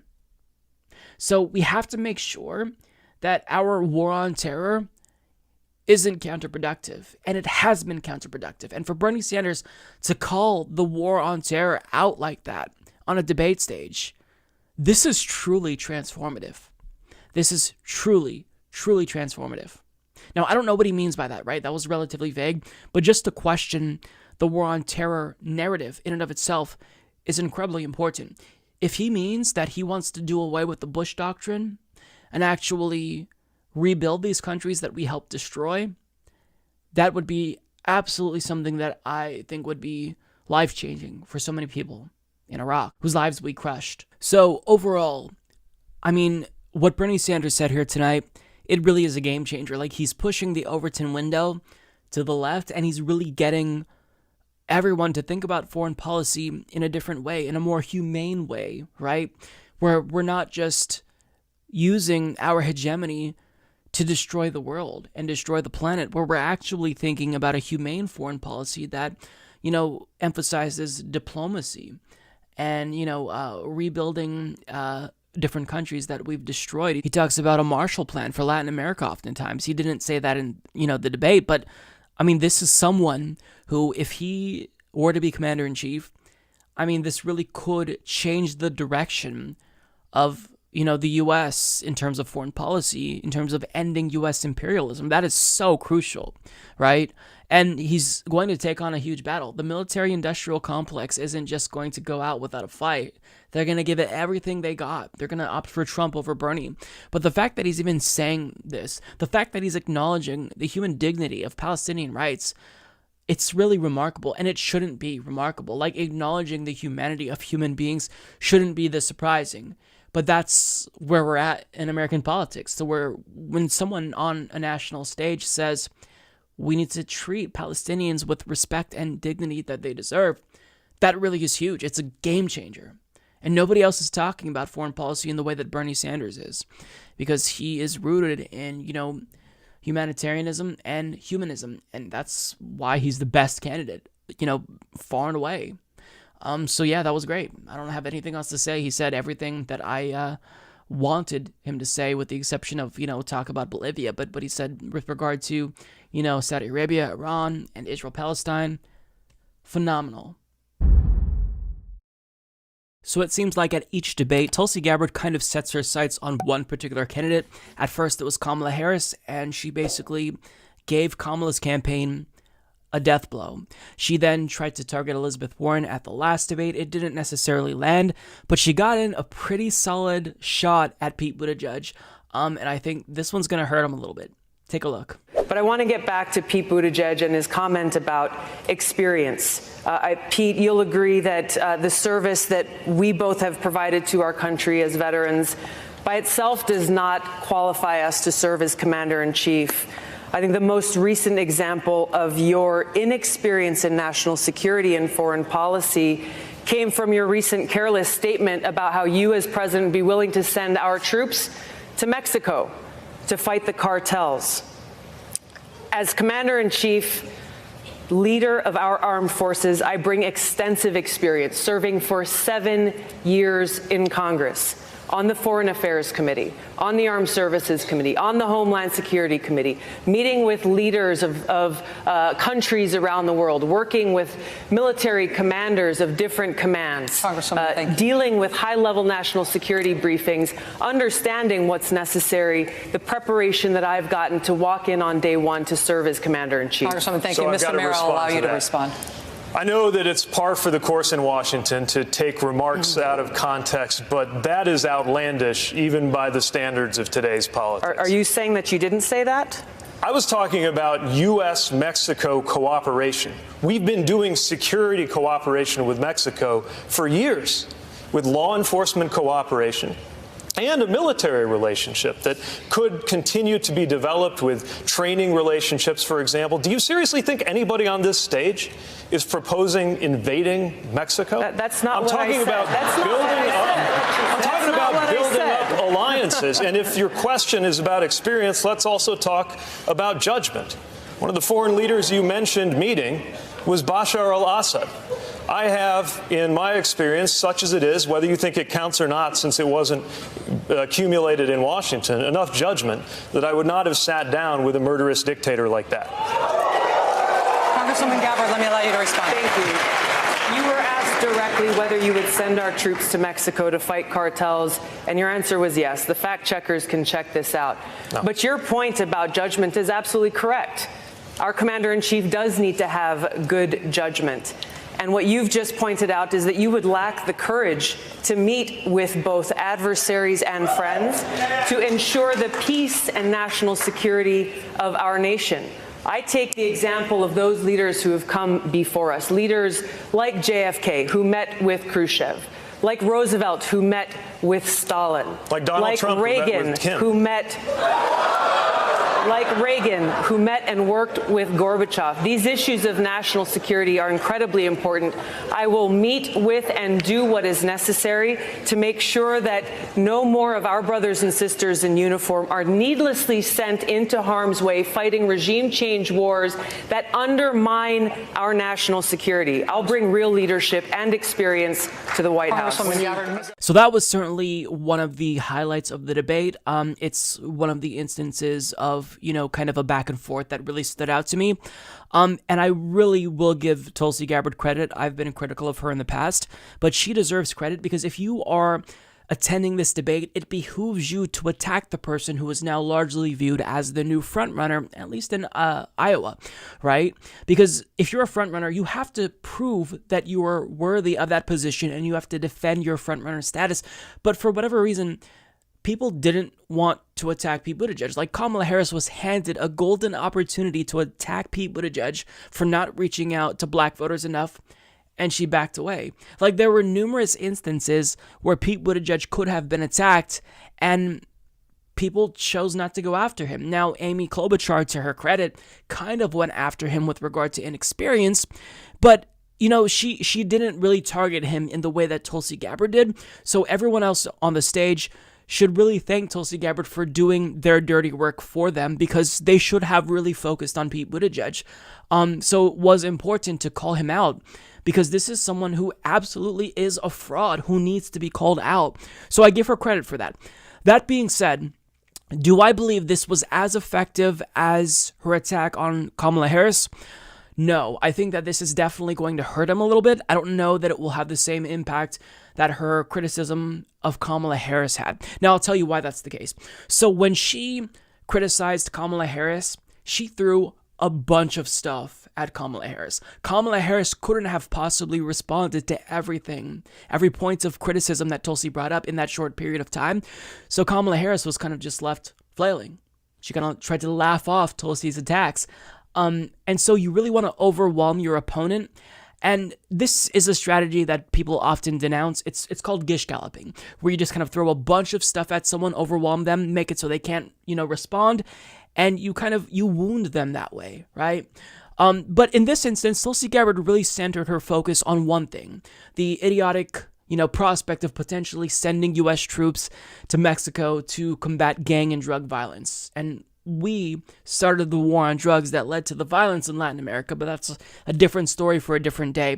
She focused on that, and because she just focused on that one issue, I think it wasn't as powerful as it could have been, because, I've been talking about Pete Buttigieg lately. His record is terrible, right?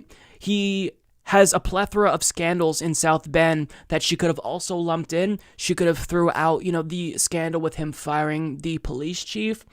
And there's basically an endless supply of content for criticizing Pete Buttigieg. But she only focused on the one scandal, and as a result, he was able to respond directly and kind of defend himself. Now, overall, stepping back, I think that it's pretty apparent that Tulsi Gabbard got the better of that exchange between the both of them, because once she invoked his name, he kind of got in some shots at her. But I think she did a good job at spinning it and directing the conversation back on to him.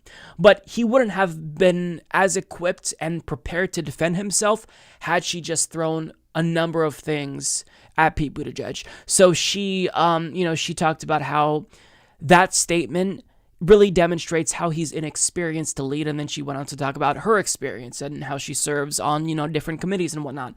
I would have spent that time just still hammering Pete Buttigieg. With that being said, we'll focus on what was said there. So he responded by saying, "Actually, you took me out of context. That's not necessarily what I said." And then he said, "Do you seriously think anybody on this stage is for invading Mexico?" Now, he tried to play this off as if, she was being hyperbolic and she was misrepresenting what he said. And Tulsi Gabbard asked for a fact check. And I'm going to fact check her now. She is 100% correct. And I'll let you see for yourself. So this is from Brian Anderson of the Sacramento Bee, who writes, South Bend, Indiana Mayor Pete Buttigieg said at a Latino forum in Los Angeles on Sunday that he'd be willing to send U.S. troops into Mexico to combat gang and drug violence. There was a scenario where we could have security cooperation, Buttigieg said. Even so, he added the caveat, I'd only order American troops into conflict if American lives were on the line and if it was necessary to meet treaty obligations. His campaign later clarified that Buttigieg would only be open to military use as a last resort in response to Mexican cartel violence or an outside threat that endangers the country's security. So what he tried to do was make it seem as if she was accusing him of wanting to invade Mexico. Now that's preposterous, and that's kind of clever on his part, but the facts are the facts. He said what he said. She called him out for it, knocked him for it, and she's right. So fact check, it's 100% true.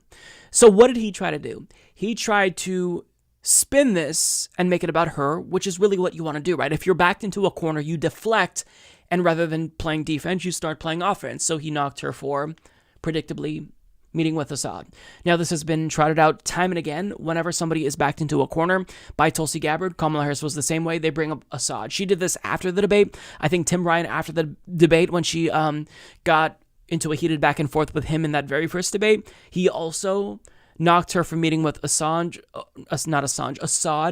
And yeah, it's just at this point in time, it's just tired, right?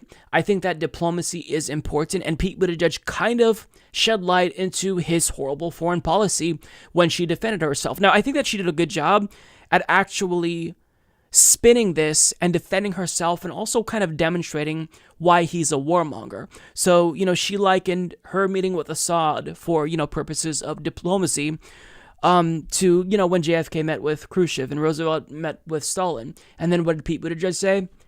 Like how Trump met with Kim, as if that's a bad thing.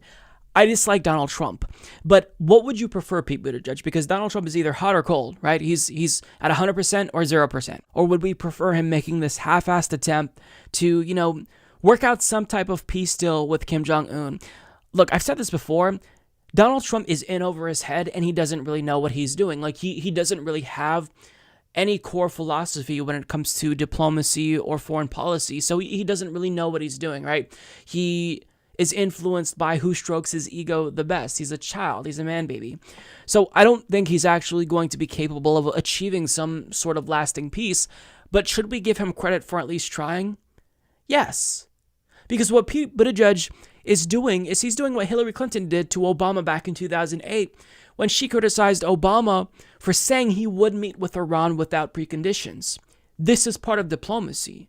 And Tulsi Gabbard is right to say that it's okay to meet with our adversaries. Now, Tulsi Gabbard is not perfect here, because while I do believe that her meeting with Assad for purposes of peace mattered, I don't like that she will give our allies a pass. For example, she has a relationship with Modi that makes me feel very uncomfortable because he is a fascist and he is currently escalating tensions with Pakistan by just taking over Kashmir. And this could lead to nuclear war, right? These are both nuclear-armed countries. So it goes both ways. Like, you can't just agree to meet with our adversaries and then continue meeting with our allies and give them a pass. Like, I also want you to use your position as commander-in-chief to put pressure on our allies. So pressure, the leader of the Philippines, for example, Robert Duterte, to stop doing all of these extrajudicial killings of his own people. Call out Myanmar for their genocide of the Rohingya. Like, use your position of power to actually fight for peace and not give our allies a pass. So, I have my criticisms of Tulsi Gabbard there. With that being said, on the substance of this exchange, she was 100% correct. So overall, I think that she definitely got the better of this exchange. Mainstream media is probably not going to see that this way because they love Pete Buttigieg, and they don't like Tulsi Gabbard. So we'll see how this plays out. We'll see how this affects Pete Buttigieg in the polls. If I had to predict, this probably won't have the impact that it had, when Tulsi hit Kamala Harris. But if this just knocks him down a few pegs, in and of itself, that's great. And I am wholly grateful to Tulsi for doing what nobody else really seemed to want to do on the debate stage. You've got to go after the front runner. And Tulsi Gabbard did that. Now, do I wish she'd also direct her, ire at Biden? Yes, because he also is a regime change candidate, right? He voted for the Iraq War, like the same thing that she criticizes Hillary Clinton for. She doesn't criticize Joe Biden for. So I don't necessarily know the criteria that she uses to evaluate who she's going to attack. There's certainly some type of logic to it, based on coming to the debate and who she's going to target. Maybe just she selects targets that she thinks she can pull voters in from. Maybe that's it, but I don't know. But overall, great job to Tulsi here. I think she did a good job in calling out Pete Buttigieg. There's area for improvement, but at the same time, what she did was great. I'll take what I can get. He needs to be called out, and she did just that. So the discussion related to voter outreach to Black Americans was brought up during the debate, and for whatever reason, Pete Buttigieg managed to get away from this discussion relatively unscathed. Nonetheless, there was a moment where Cory Booker made an absolutely powerful point, and he hit Joe Biden in a really, really powerful way that is going to leave a bruise. So he hit him for not agreeing to legalize marijuana. We covered this video this week, and Joe Biden said in the year 2019 that he believes marijuana could be a gateway drug. I'm paraphrasing, but that's basically what he said. So Cory Booker had basically the perfect response to it, the response that we all had when we heard the news that Joe Biden said that. And this was absolutely great. I wanted to return back to this issue of black voters. I have a lifetime of experience with black voters. I've been one since I was 18. Nobody on this stage should need a focus group to hear from African-American voters. Black voters are pissed off, and they're worried. They're pissed off because the only time our issues seem to be really paid attention to by politicians is when people are looking for their vote. And they're worried because the Democratic Party, we don't want to see people miss this opportunity and lose because we are nominating someone that isn't trusted, doesn't have authentic connection. And so that's what's on the ballot, and issues do matter. I have a lot of respect for the vice president. He has sworn me into my office as a hero. This week I hear him literally say, that I don't think we should legalize marijuana. I thought you might have been high when you said it. and let me tell you, because marijuana in our country is already legal for privileged people. And the war on drugs has been a war on black and brown people. And so let me just say this. With more African Americans under criminal supervision in America than all the slaves since 1850, do not roll up into communities and not talk directly to issues that are going to relate to the liberation of children, because there are people in Congress right now that admit to smoking marijuana, while there are people, our kids are in jail right now for those drug crimes. And so these are the kind of issues that mean a lot to our community, and if we don't have somebody authentically, we lost the last election. Let me just give you this data example.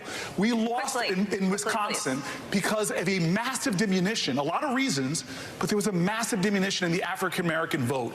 We need to have someone that can inspire, as Kamala said, to inspire African Americans to the polls. So besides the fantastic line about Joe Biden possibly being high to say something like that, I mean, there was so much substance packed into that little clip that I really want to applaud Cory Booker. I've been incredibly critical of him, and I do not support him. He's not in my top 10 out of all the candidates running, probably. Well, maybe, it depends. But, you know, I'm a Bernie supporter, right? Diehard Bernie person. But, I mean, you've got to give credit where credit is due. He made some solid points about the Democratic Party that needed to be heard on a national stage. He made the point that Black voters are pissed off, rightfully so, because their issues are only paid attention to when people are looking for their vote. So once every 4 years, you know, there's all this discussion about Black voters and what we can do to improve their lives, and then once the election is over, they get ignored and abandoned, and this is the most loyal constituency that the Democratic Party has, and they have used and abused Black Americans for years, not delivering on public policy that would help them, right? So he's bringing up a very valid point, and Democrats need to pay attention, and they need to listen and actually improve, right? Because you can only use a constituency in this brazen of a way for so long until they abandon you. And in 2016, we started to see that this constituency, Black Americans who have been loyal, they're not too happy with the Democratic Party, and they're starting to just stay home. And it's not just them, right? Many voters are doing this, but this is a loyal constituency that the Democratic Party must be able to retain. So what Cory Booker is saying here is you have to deliver on policy. You can't keep sweeping their needs under a bus. You can't keep doing this. So reaching out to them, it shouldn't just be something that you do once every 4 years. Like, you've got to talk to them, engage them, and actually act. So, I mean, that was a really powerful point. On top of that, I want to read a quote. He said, "With more African Americans under criminal supervision in America than all the slaves since 1815, do not roll into communities and not talk directly to issues that are going to relate to the liberation of children, because there are people in Congress right now who admit to smoking marijuana while there are people in jail for those drug crimes." On top of that, he made the point that marijuana in this country is already basically legal for privileged people, and the war on drugs has been a war on Black and brown people. I mean, that comment deserves a standing ovation.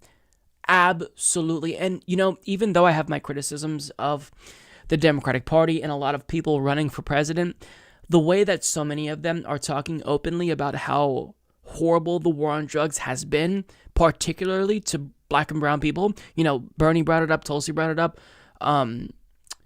Cory Booker brought it up, Andrew Yang talks about it all the time.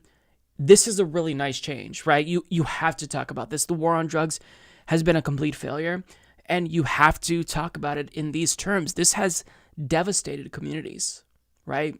People have lost their freedom because of a drug that people smoke all the time, that people in Congress admit to smoking jokingly, right?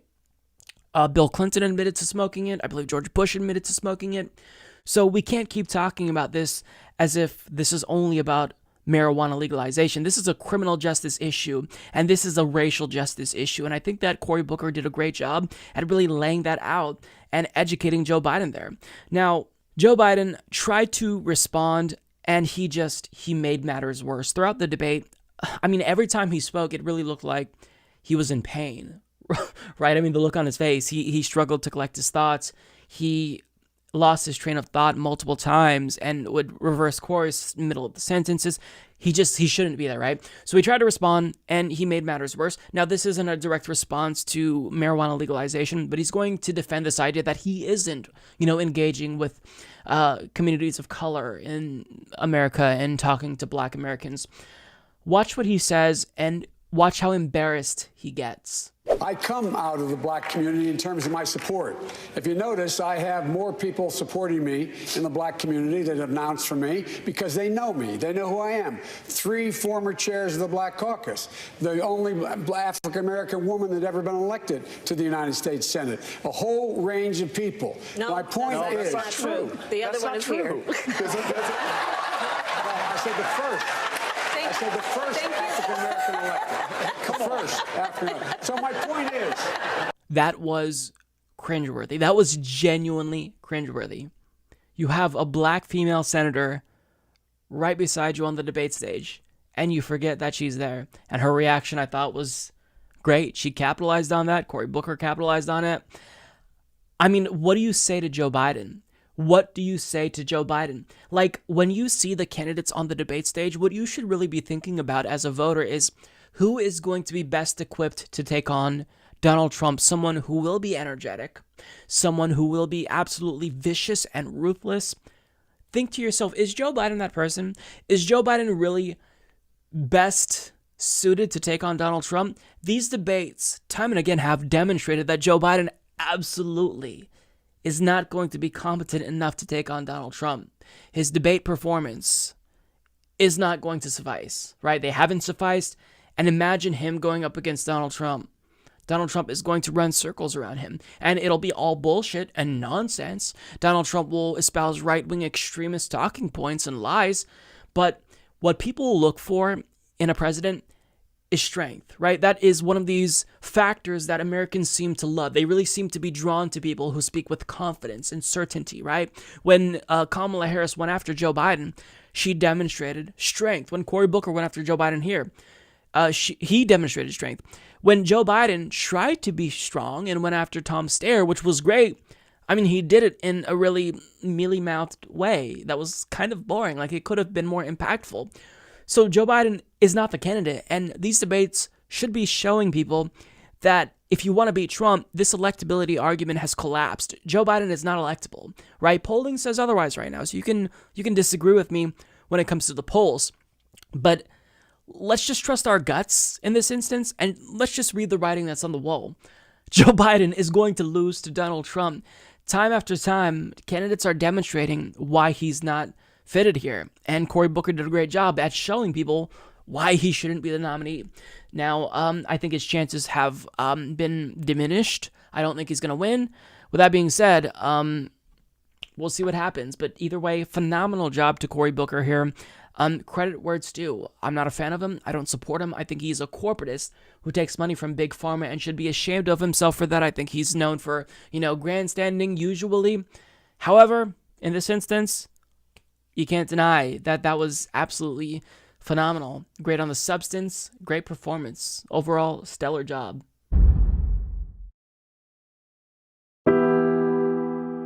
You can be anything you want when you grow up. If you work hard, you can accomplish anything. People will like you if you just be yourself. We tell our kids these things and hope that one day they'll be true. But not everyone gets the opportunities and can avoid the barriers to be anything or anyone they want. I grew up on Long Island, below the poverty line and often without hope. And when you grow up learning that the odds are stacked against you, you realize the easy choice is to accept your situation. The hard choice is to fight. And I did. As an activist and organizer, I still do. Not just for me, but for others like me. For the people that have no voice because they've been silenced, or just never knew they could speak up and be heard.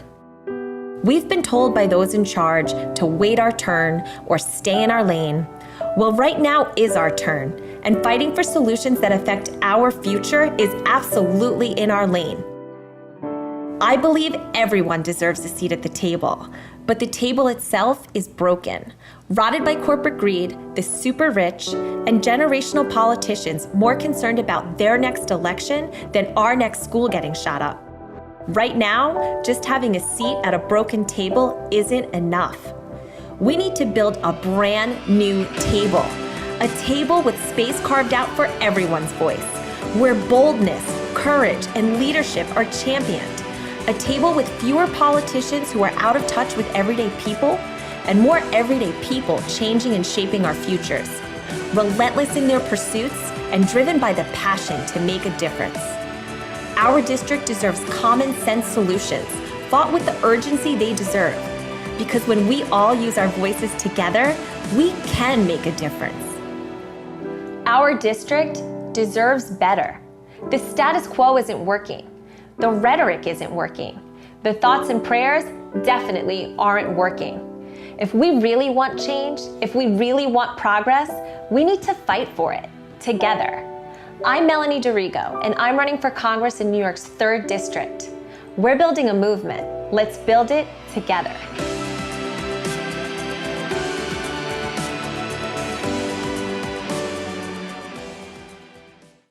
Hello, everyone. I am here with Melanie Dorigo, running in New York's 3rd Congressional District, and she is here to talk about her progressive campaign. Melanie, thank you so much for coming on the program.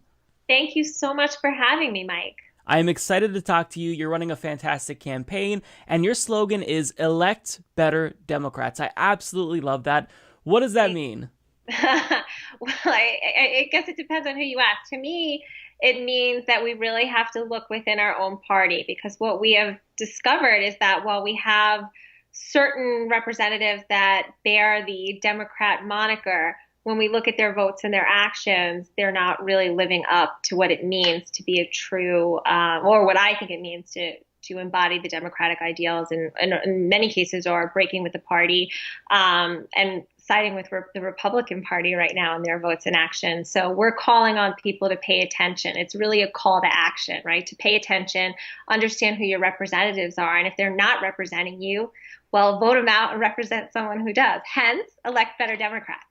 I love that. And this really isn't about like a new type of Democrat, not to be confused with the new Democrats, which are centrist. But I mean, you know, there's often this talk of the Democrats are shifting so far to the left and they're just crazy. They're socialists. But really what this is about, if you talk to most Democrats, is just getting back to their roots, like the FDR roots of economic populism and making sure that we're not leaving anybody behind. So you're running against, his name is Thomas Suozzi. I'm probably butchering his name, but that's okay. We can butcher it.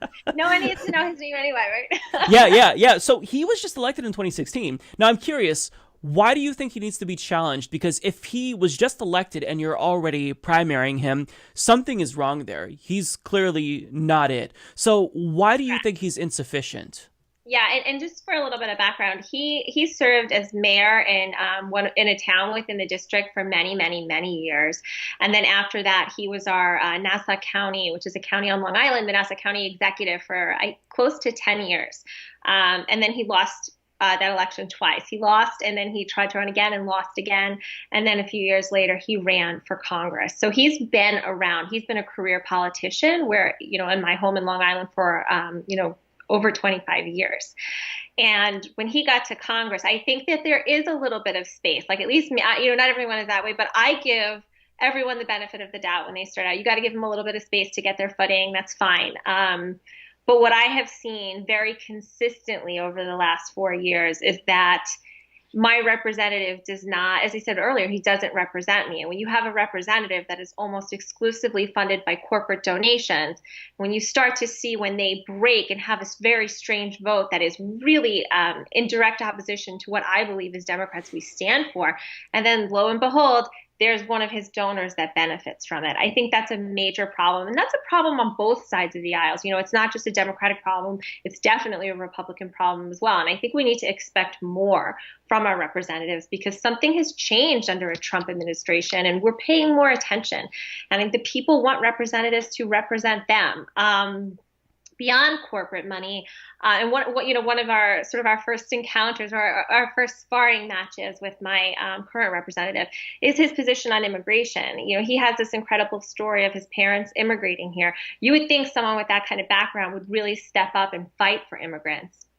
Not him, unfortunately. He was one of the few Democrats to break with the party and support ICE. He went down to the border and came back and said, Customs and Border Patrol is doing a great job. We got to support these guys. We got to support ICE. We got to fund them. I went down to the border this past summer. I volunteered down there with a few friends. And I'll tell you, I had a very different reaction. And I was fortunate enough to be able to go to a shelter in Juarez and meet a lot of people who had either presented at the border and had been processed and detained and now were waiting for their asylum case. Some had told me about their journeys where they were waiting to present at the border, which would then they would get processed and detained and then get sent back. And they just had these incredible stories, and I got to hold these little kids in my arms and I was heartbroken, and the only thing I could do was tell them that they're not alone, that there are people fighting for them, that we love you. We're all here. We're all in this together. And it was very moving and it was very heavy for me. And when I came back to New York, it kind of supercharged me and I wanted to fight for immigrant rights even harder. So it was really shocking to me how someone could go down and he had, much more access than I did to the actual detention centers, and how you could come back and support the horrors that are happening down there is very surprising. Shortly after that, so I didn't mention my representative is the vice chair of the Problem Solvers Caucus, which I'm sure your audience knows, but I'll just give a brief overview. Theoretically, they're a bipartisan caucus, designed to reach across the aisle. And I think most of us ideologically would say, hey, that's great in theory. But I think under a Trump administration, if that's what you're a part of, one really has to question your motives and your intent. So this particular caucus was instrumental in that what I call a sham of a humanitarian aid bill that was passed just before 4th of July this year. And I'll just, again, give a quick overview of that. There was an initial House bill that had many protections for migrants put in it.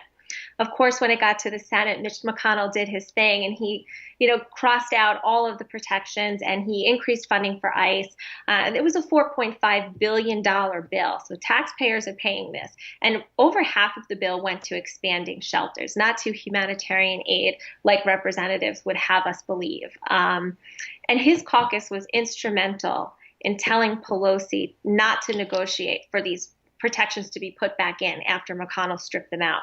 They told her, we won't vote for your bill. We're only going to vote for McConnell's bill. And why would anyone do that? I mean, and I spent a long time really clawing through the bills and understanding what was in them. And to me, I just can't understand it. Turns out later on, when I questioned him on it, he later admitted that he didn't even read the bill. Oh, wow. Right. Wow. So, I don't your representatives have, very intense schedules. I get it. Maybe if there's a bill for a ceremonial bill, you want to name a school a certain name and you have all the details and you want to vote for it. You don't want to read the whole bill because you don't have time. Okay. A $4.5 billion bill, you don't even read it. The bar is that low. And then, of course, I'm obviously a woman. I have 3 children. And, my representative did not speak out against Brett Kavanaugh. He has not spoken out about the abortion bans popping up all over the country. He has long supported the Hyde Amendment, which is an amendment that adversely affects, women of color, women of low income, young women, and makes it nearly impossible for them to access abortion. So, we can go on and on and on. But, even the things that he votes relatively fine with, it's just like empty lip service. Like we need a representative. We live in a coastal community. Like we need a representative who's really fighting for a Green New Deal, not just kind of gets pushed in a corner and feels like he has to say he supports it. Build those alliances, build those coalitions. Like no one's got time for that. No one has time to wait around for these representatives to take up space only to represent themselves. Yeah, and as you describe this, like the only thing that comes to mind is this sounds like a Republican. Like, why not just switch parties at that point? Like, if you're siding with the Trump administration, on something like immigration. I mean, for me, like, I just talked about a report on my show from AP that talked about how there were, what was it, almost 70,000 migrant children detained in 2019 alone by Trump's administration. Like, this shouldn't just be left right. This should be a human thing that we all kind of read, and we have this visceral reaction to it because this is human suffering that we're causing. So for a Democrat of all people who should be, you know, the loudest in speaking out, it doesn't make any sense. Yeah. Right. Particularly if you have an immigrant story, you know, in as part of your history, your personal history. Right. I mean, like, I think, you know, he's very clearly shown us that he's all about political expediency and not about political leadership. He was one of the last Democrats to the table to support impeachment. We were pushing him really hard on that. And, you know, you talk about, like, the Republican side of it, you know, as I mentioned, he's the vice chair of the Problem Solvers Caucus. And most of us worked really, really hard in 2018 to elect as many Democrats as we could. And, you know, winning back the House was a huge, huge achievement for us and, you know, for all of us. And one of the very first things he did when he was elected, he held up Speaker Pelosi's speakership by, you remember there was that group holding the coup, and what they ended up doing was changing, and this is like super wonky, but I have a feeling your audience kind of like digs the wonkiness like me. So I'm going to get into it in a minute. You know, they basically negotiated this rules change that weakened Democratic power by giving the minority party more of an influence. So if they had a certain amount of votes, they could bring a bill to the floor, which, look, maybe we can talk about under a different administration, under a different president, maybe that would have been a decent procedural rule to change. But after we worked so hard, it just felt like a slap in the face. Like, you negotiate a rules change to weaken the Democratic Party when this is the only check we have on an absolutely lawless president. And he touts that as a win. So when you say that, you know, he kind of should be on the other side, like, I mean, that's something the other side would definitely tout as a win. It's not something that a Democrat under the Trump administration should be touting as a win. No, and not at all. Happy to give that over.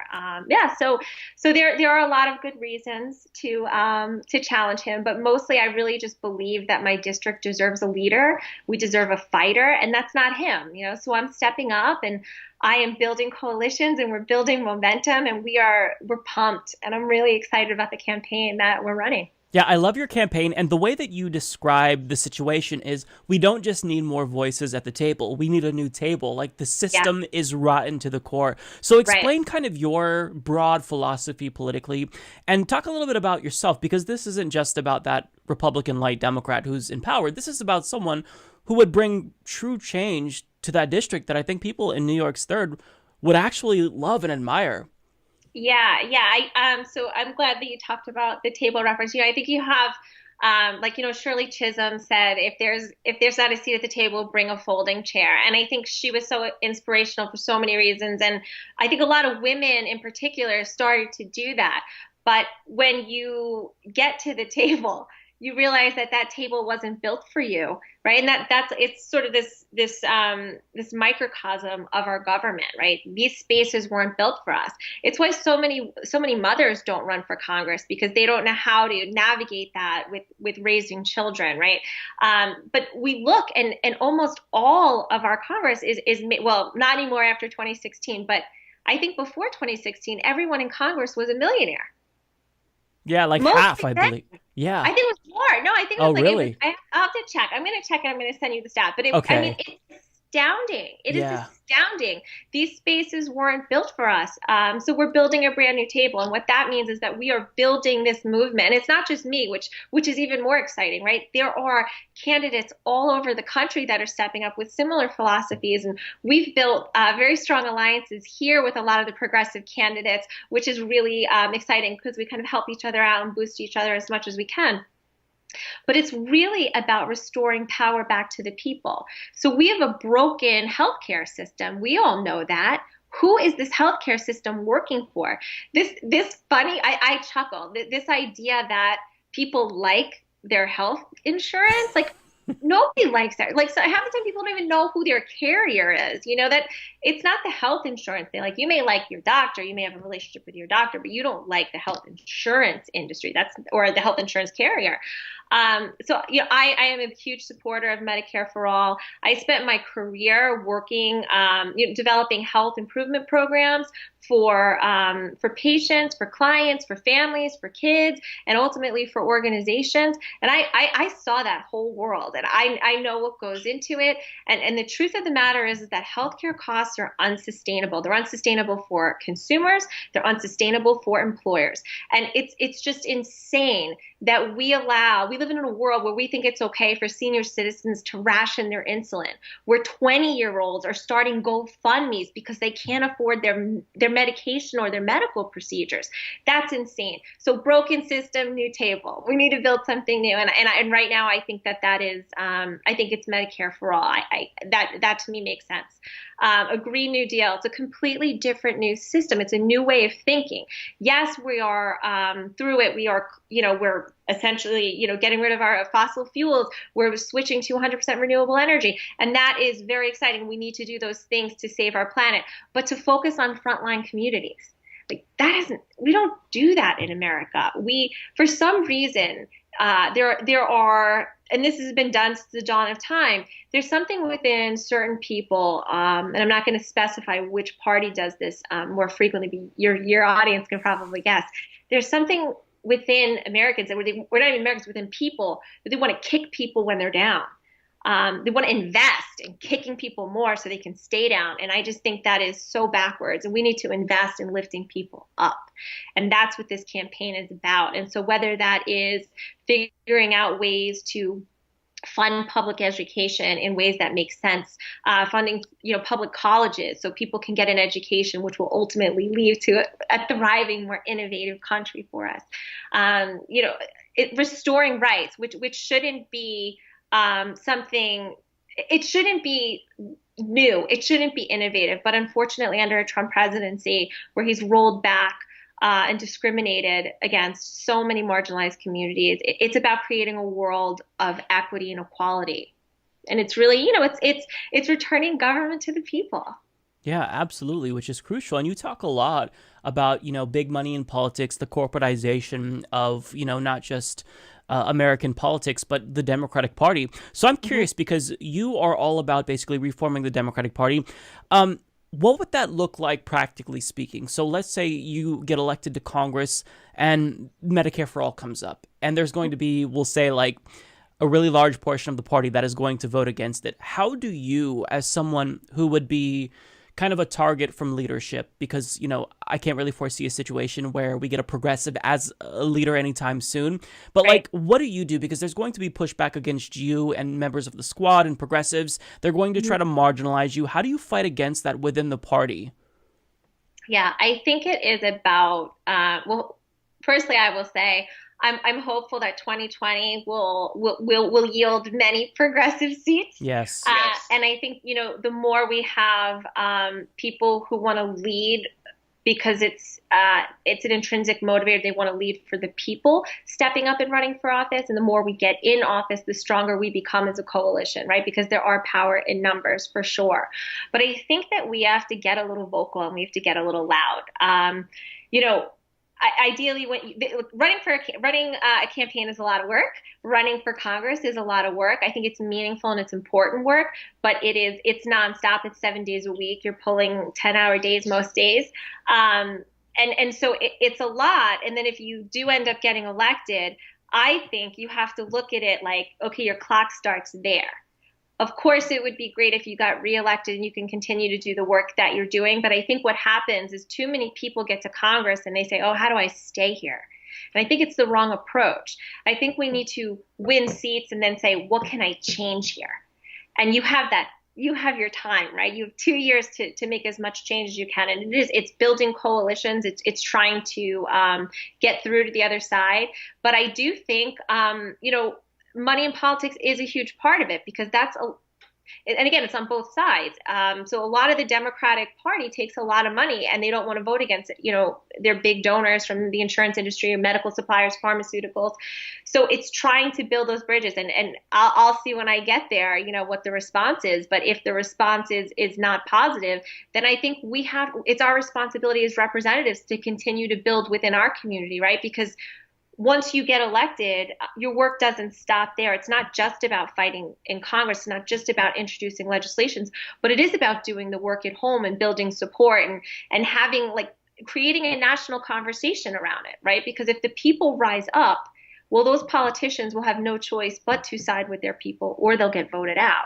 And I think that's the fear we need to put in these politicians. Not that, oh, your donor might not donate to you, but that your constituents will not be there to back you because you won't represent them. Yeah, and I think that what makes candidates like you and, AOC and Ilhan Omar so different is that you guys aren't reliant on that corporate money that is raised by leadership. So, I mean, Nancy Pelosi can whip up votes for something because, if they don't comply, she can shut off the funding mechanism, which they view as the lifeblood, to get elected and reelected.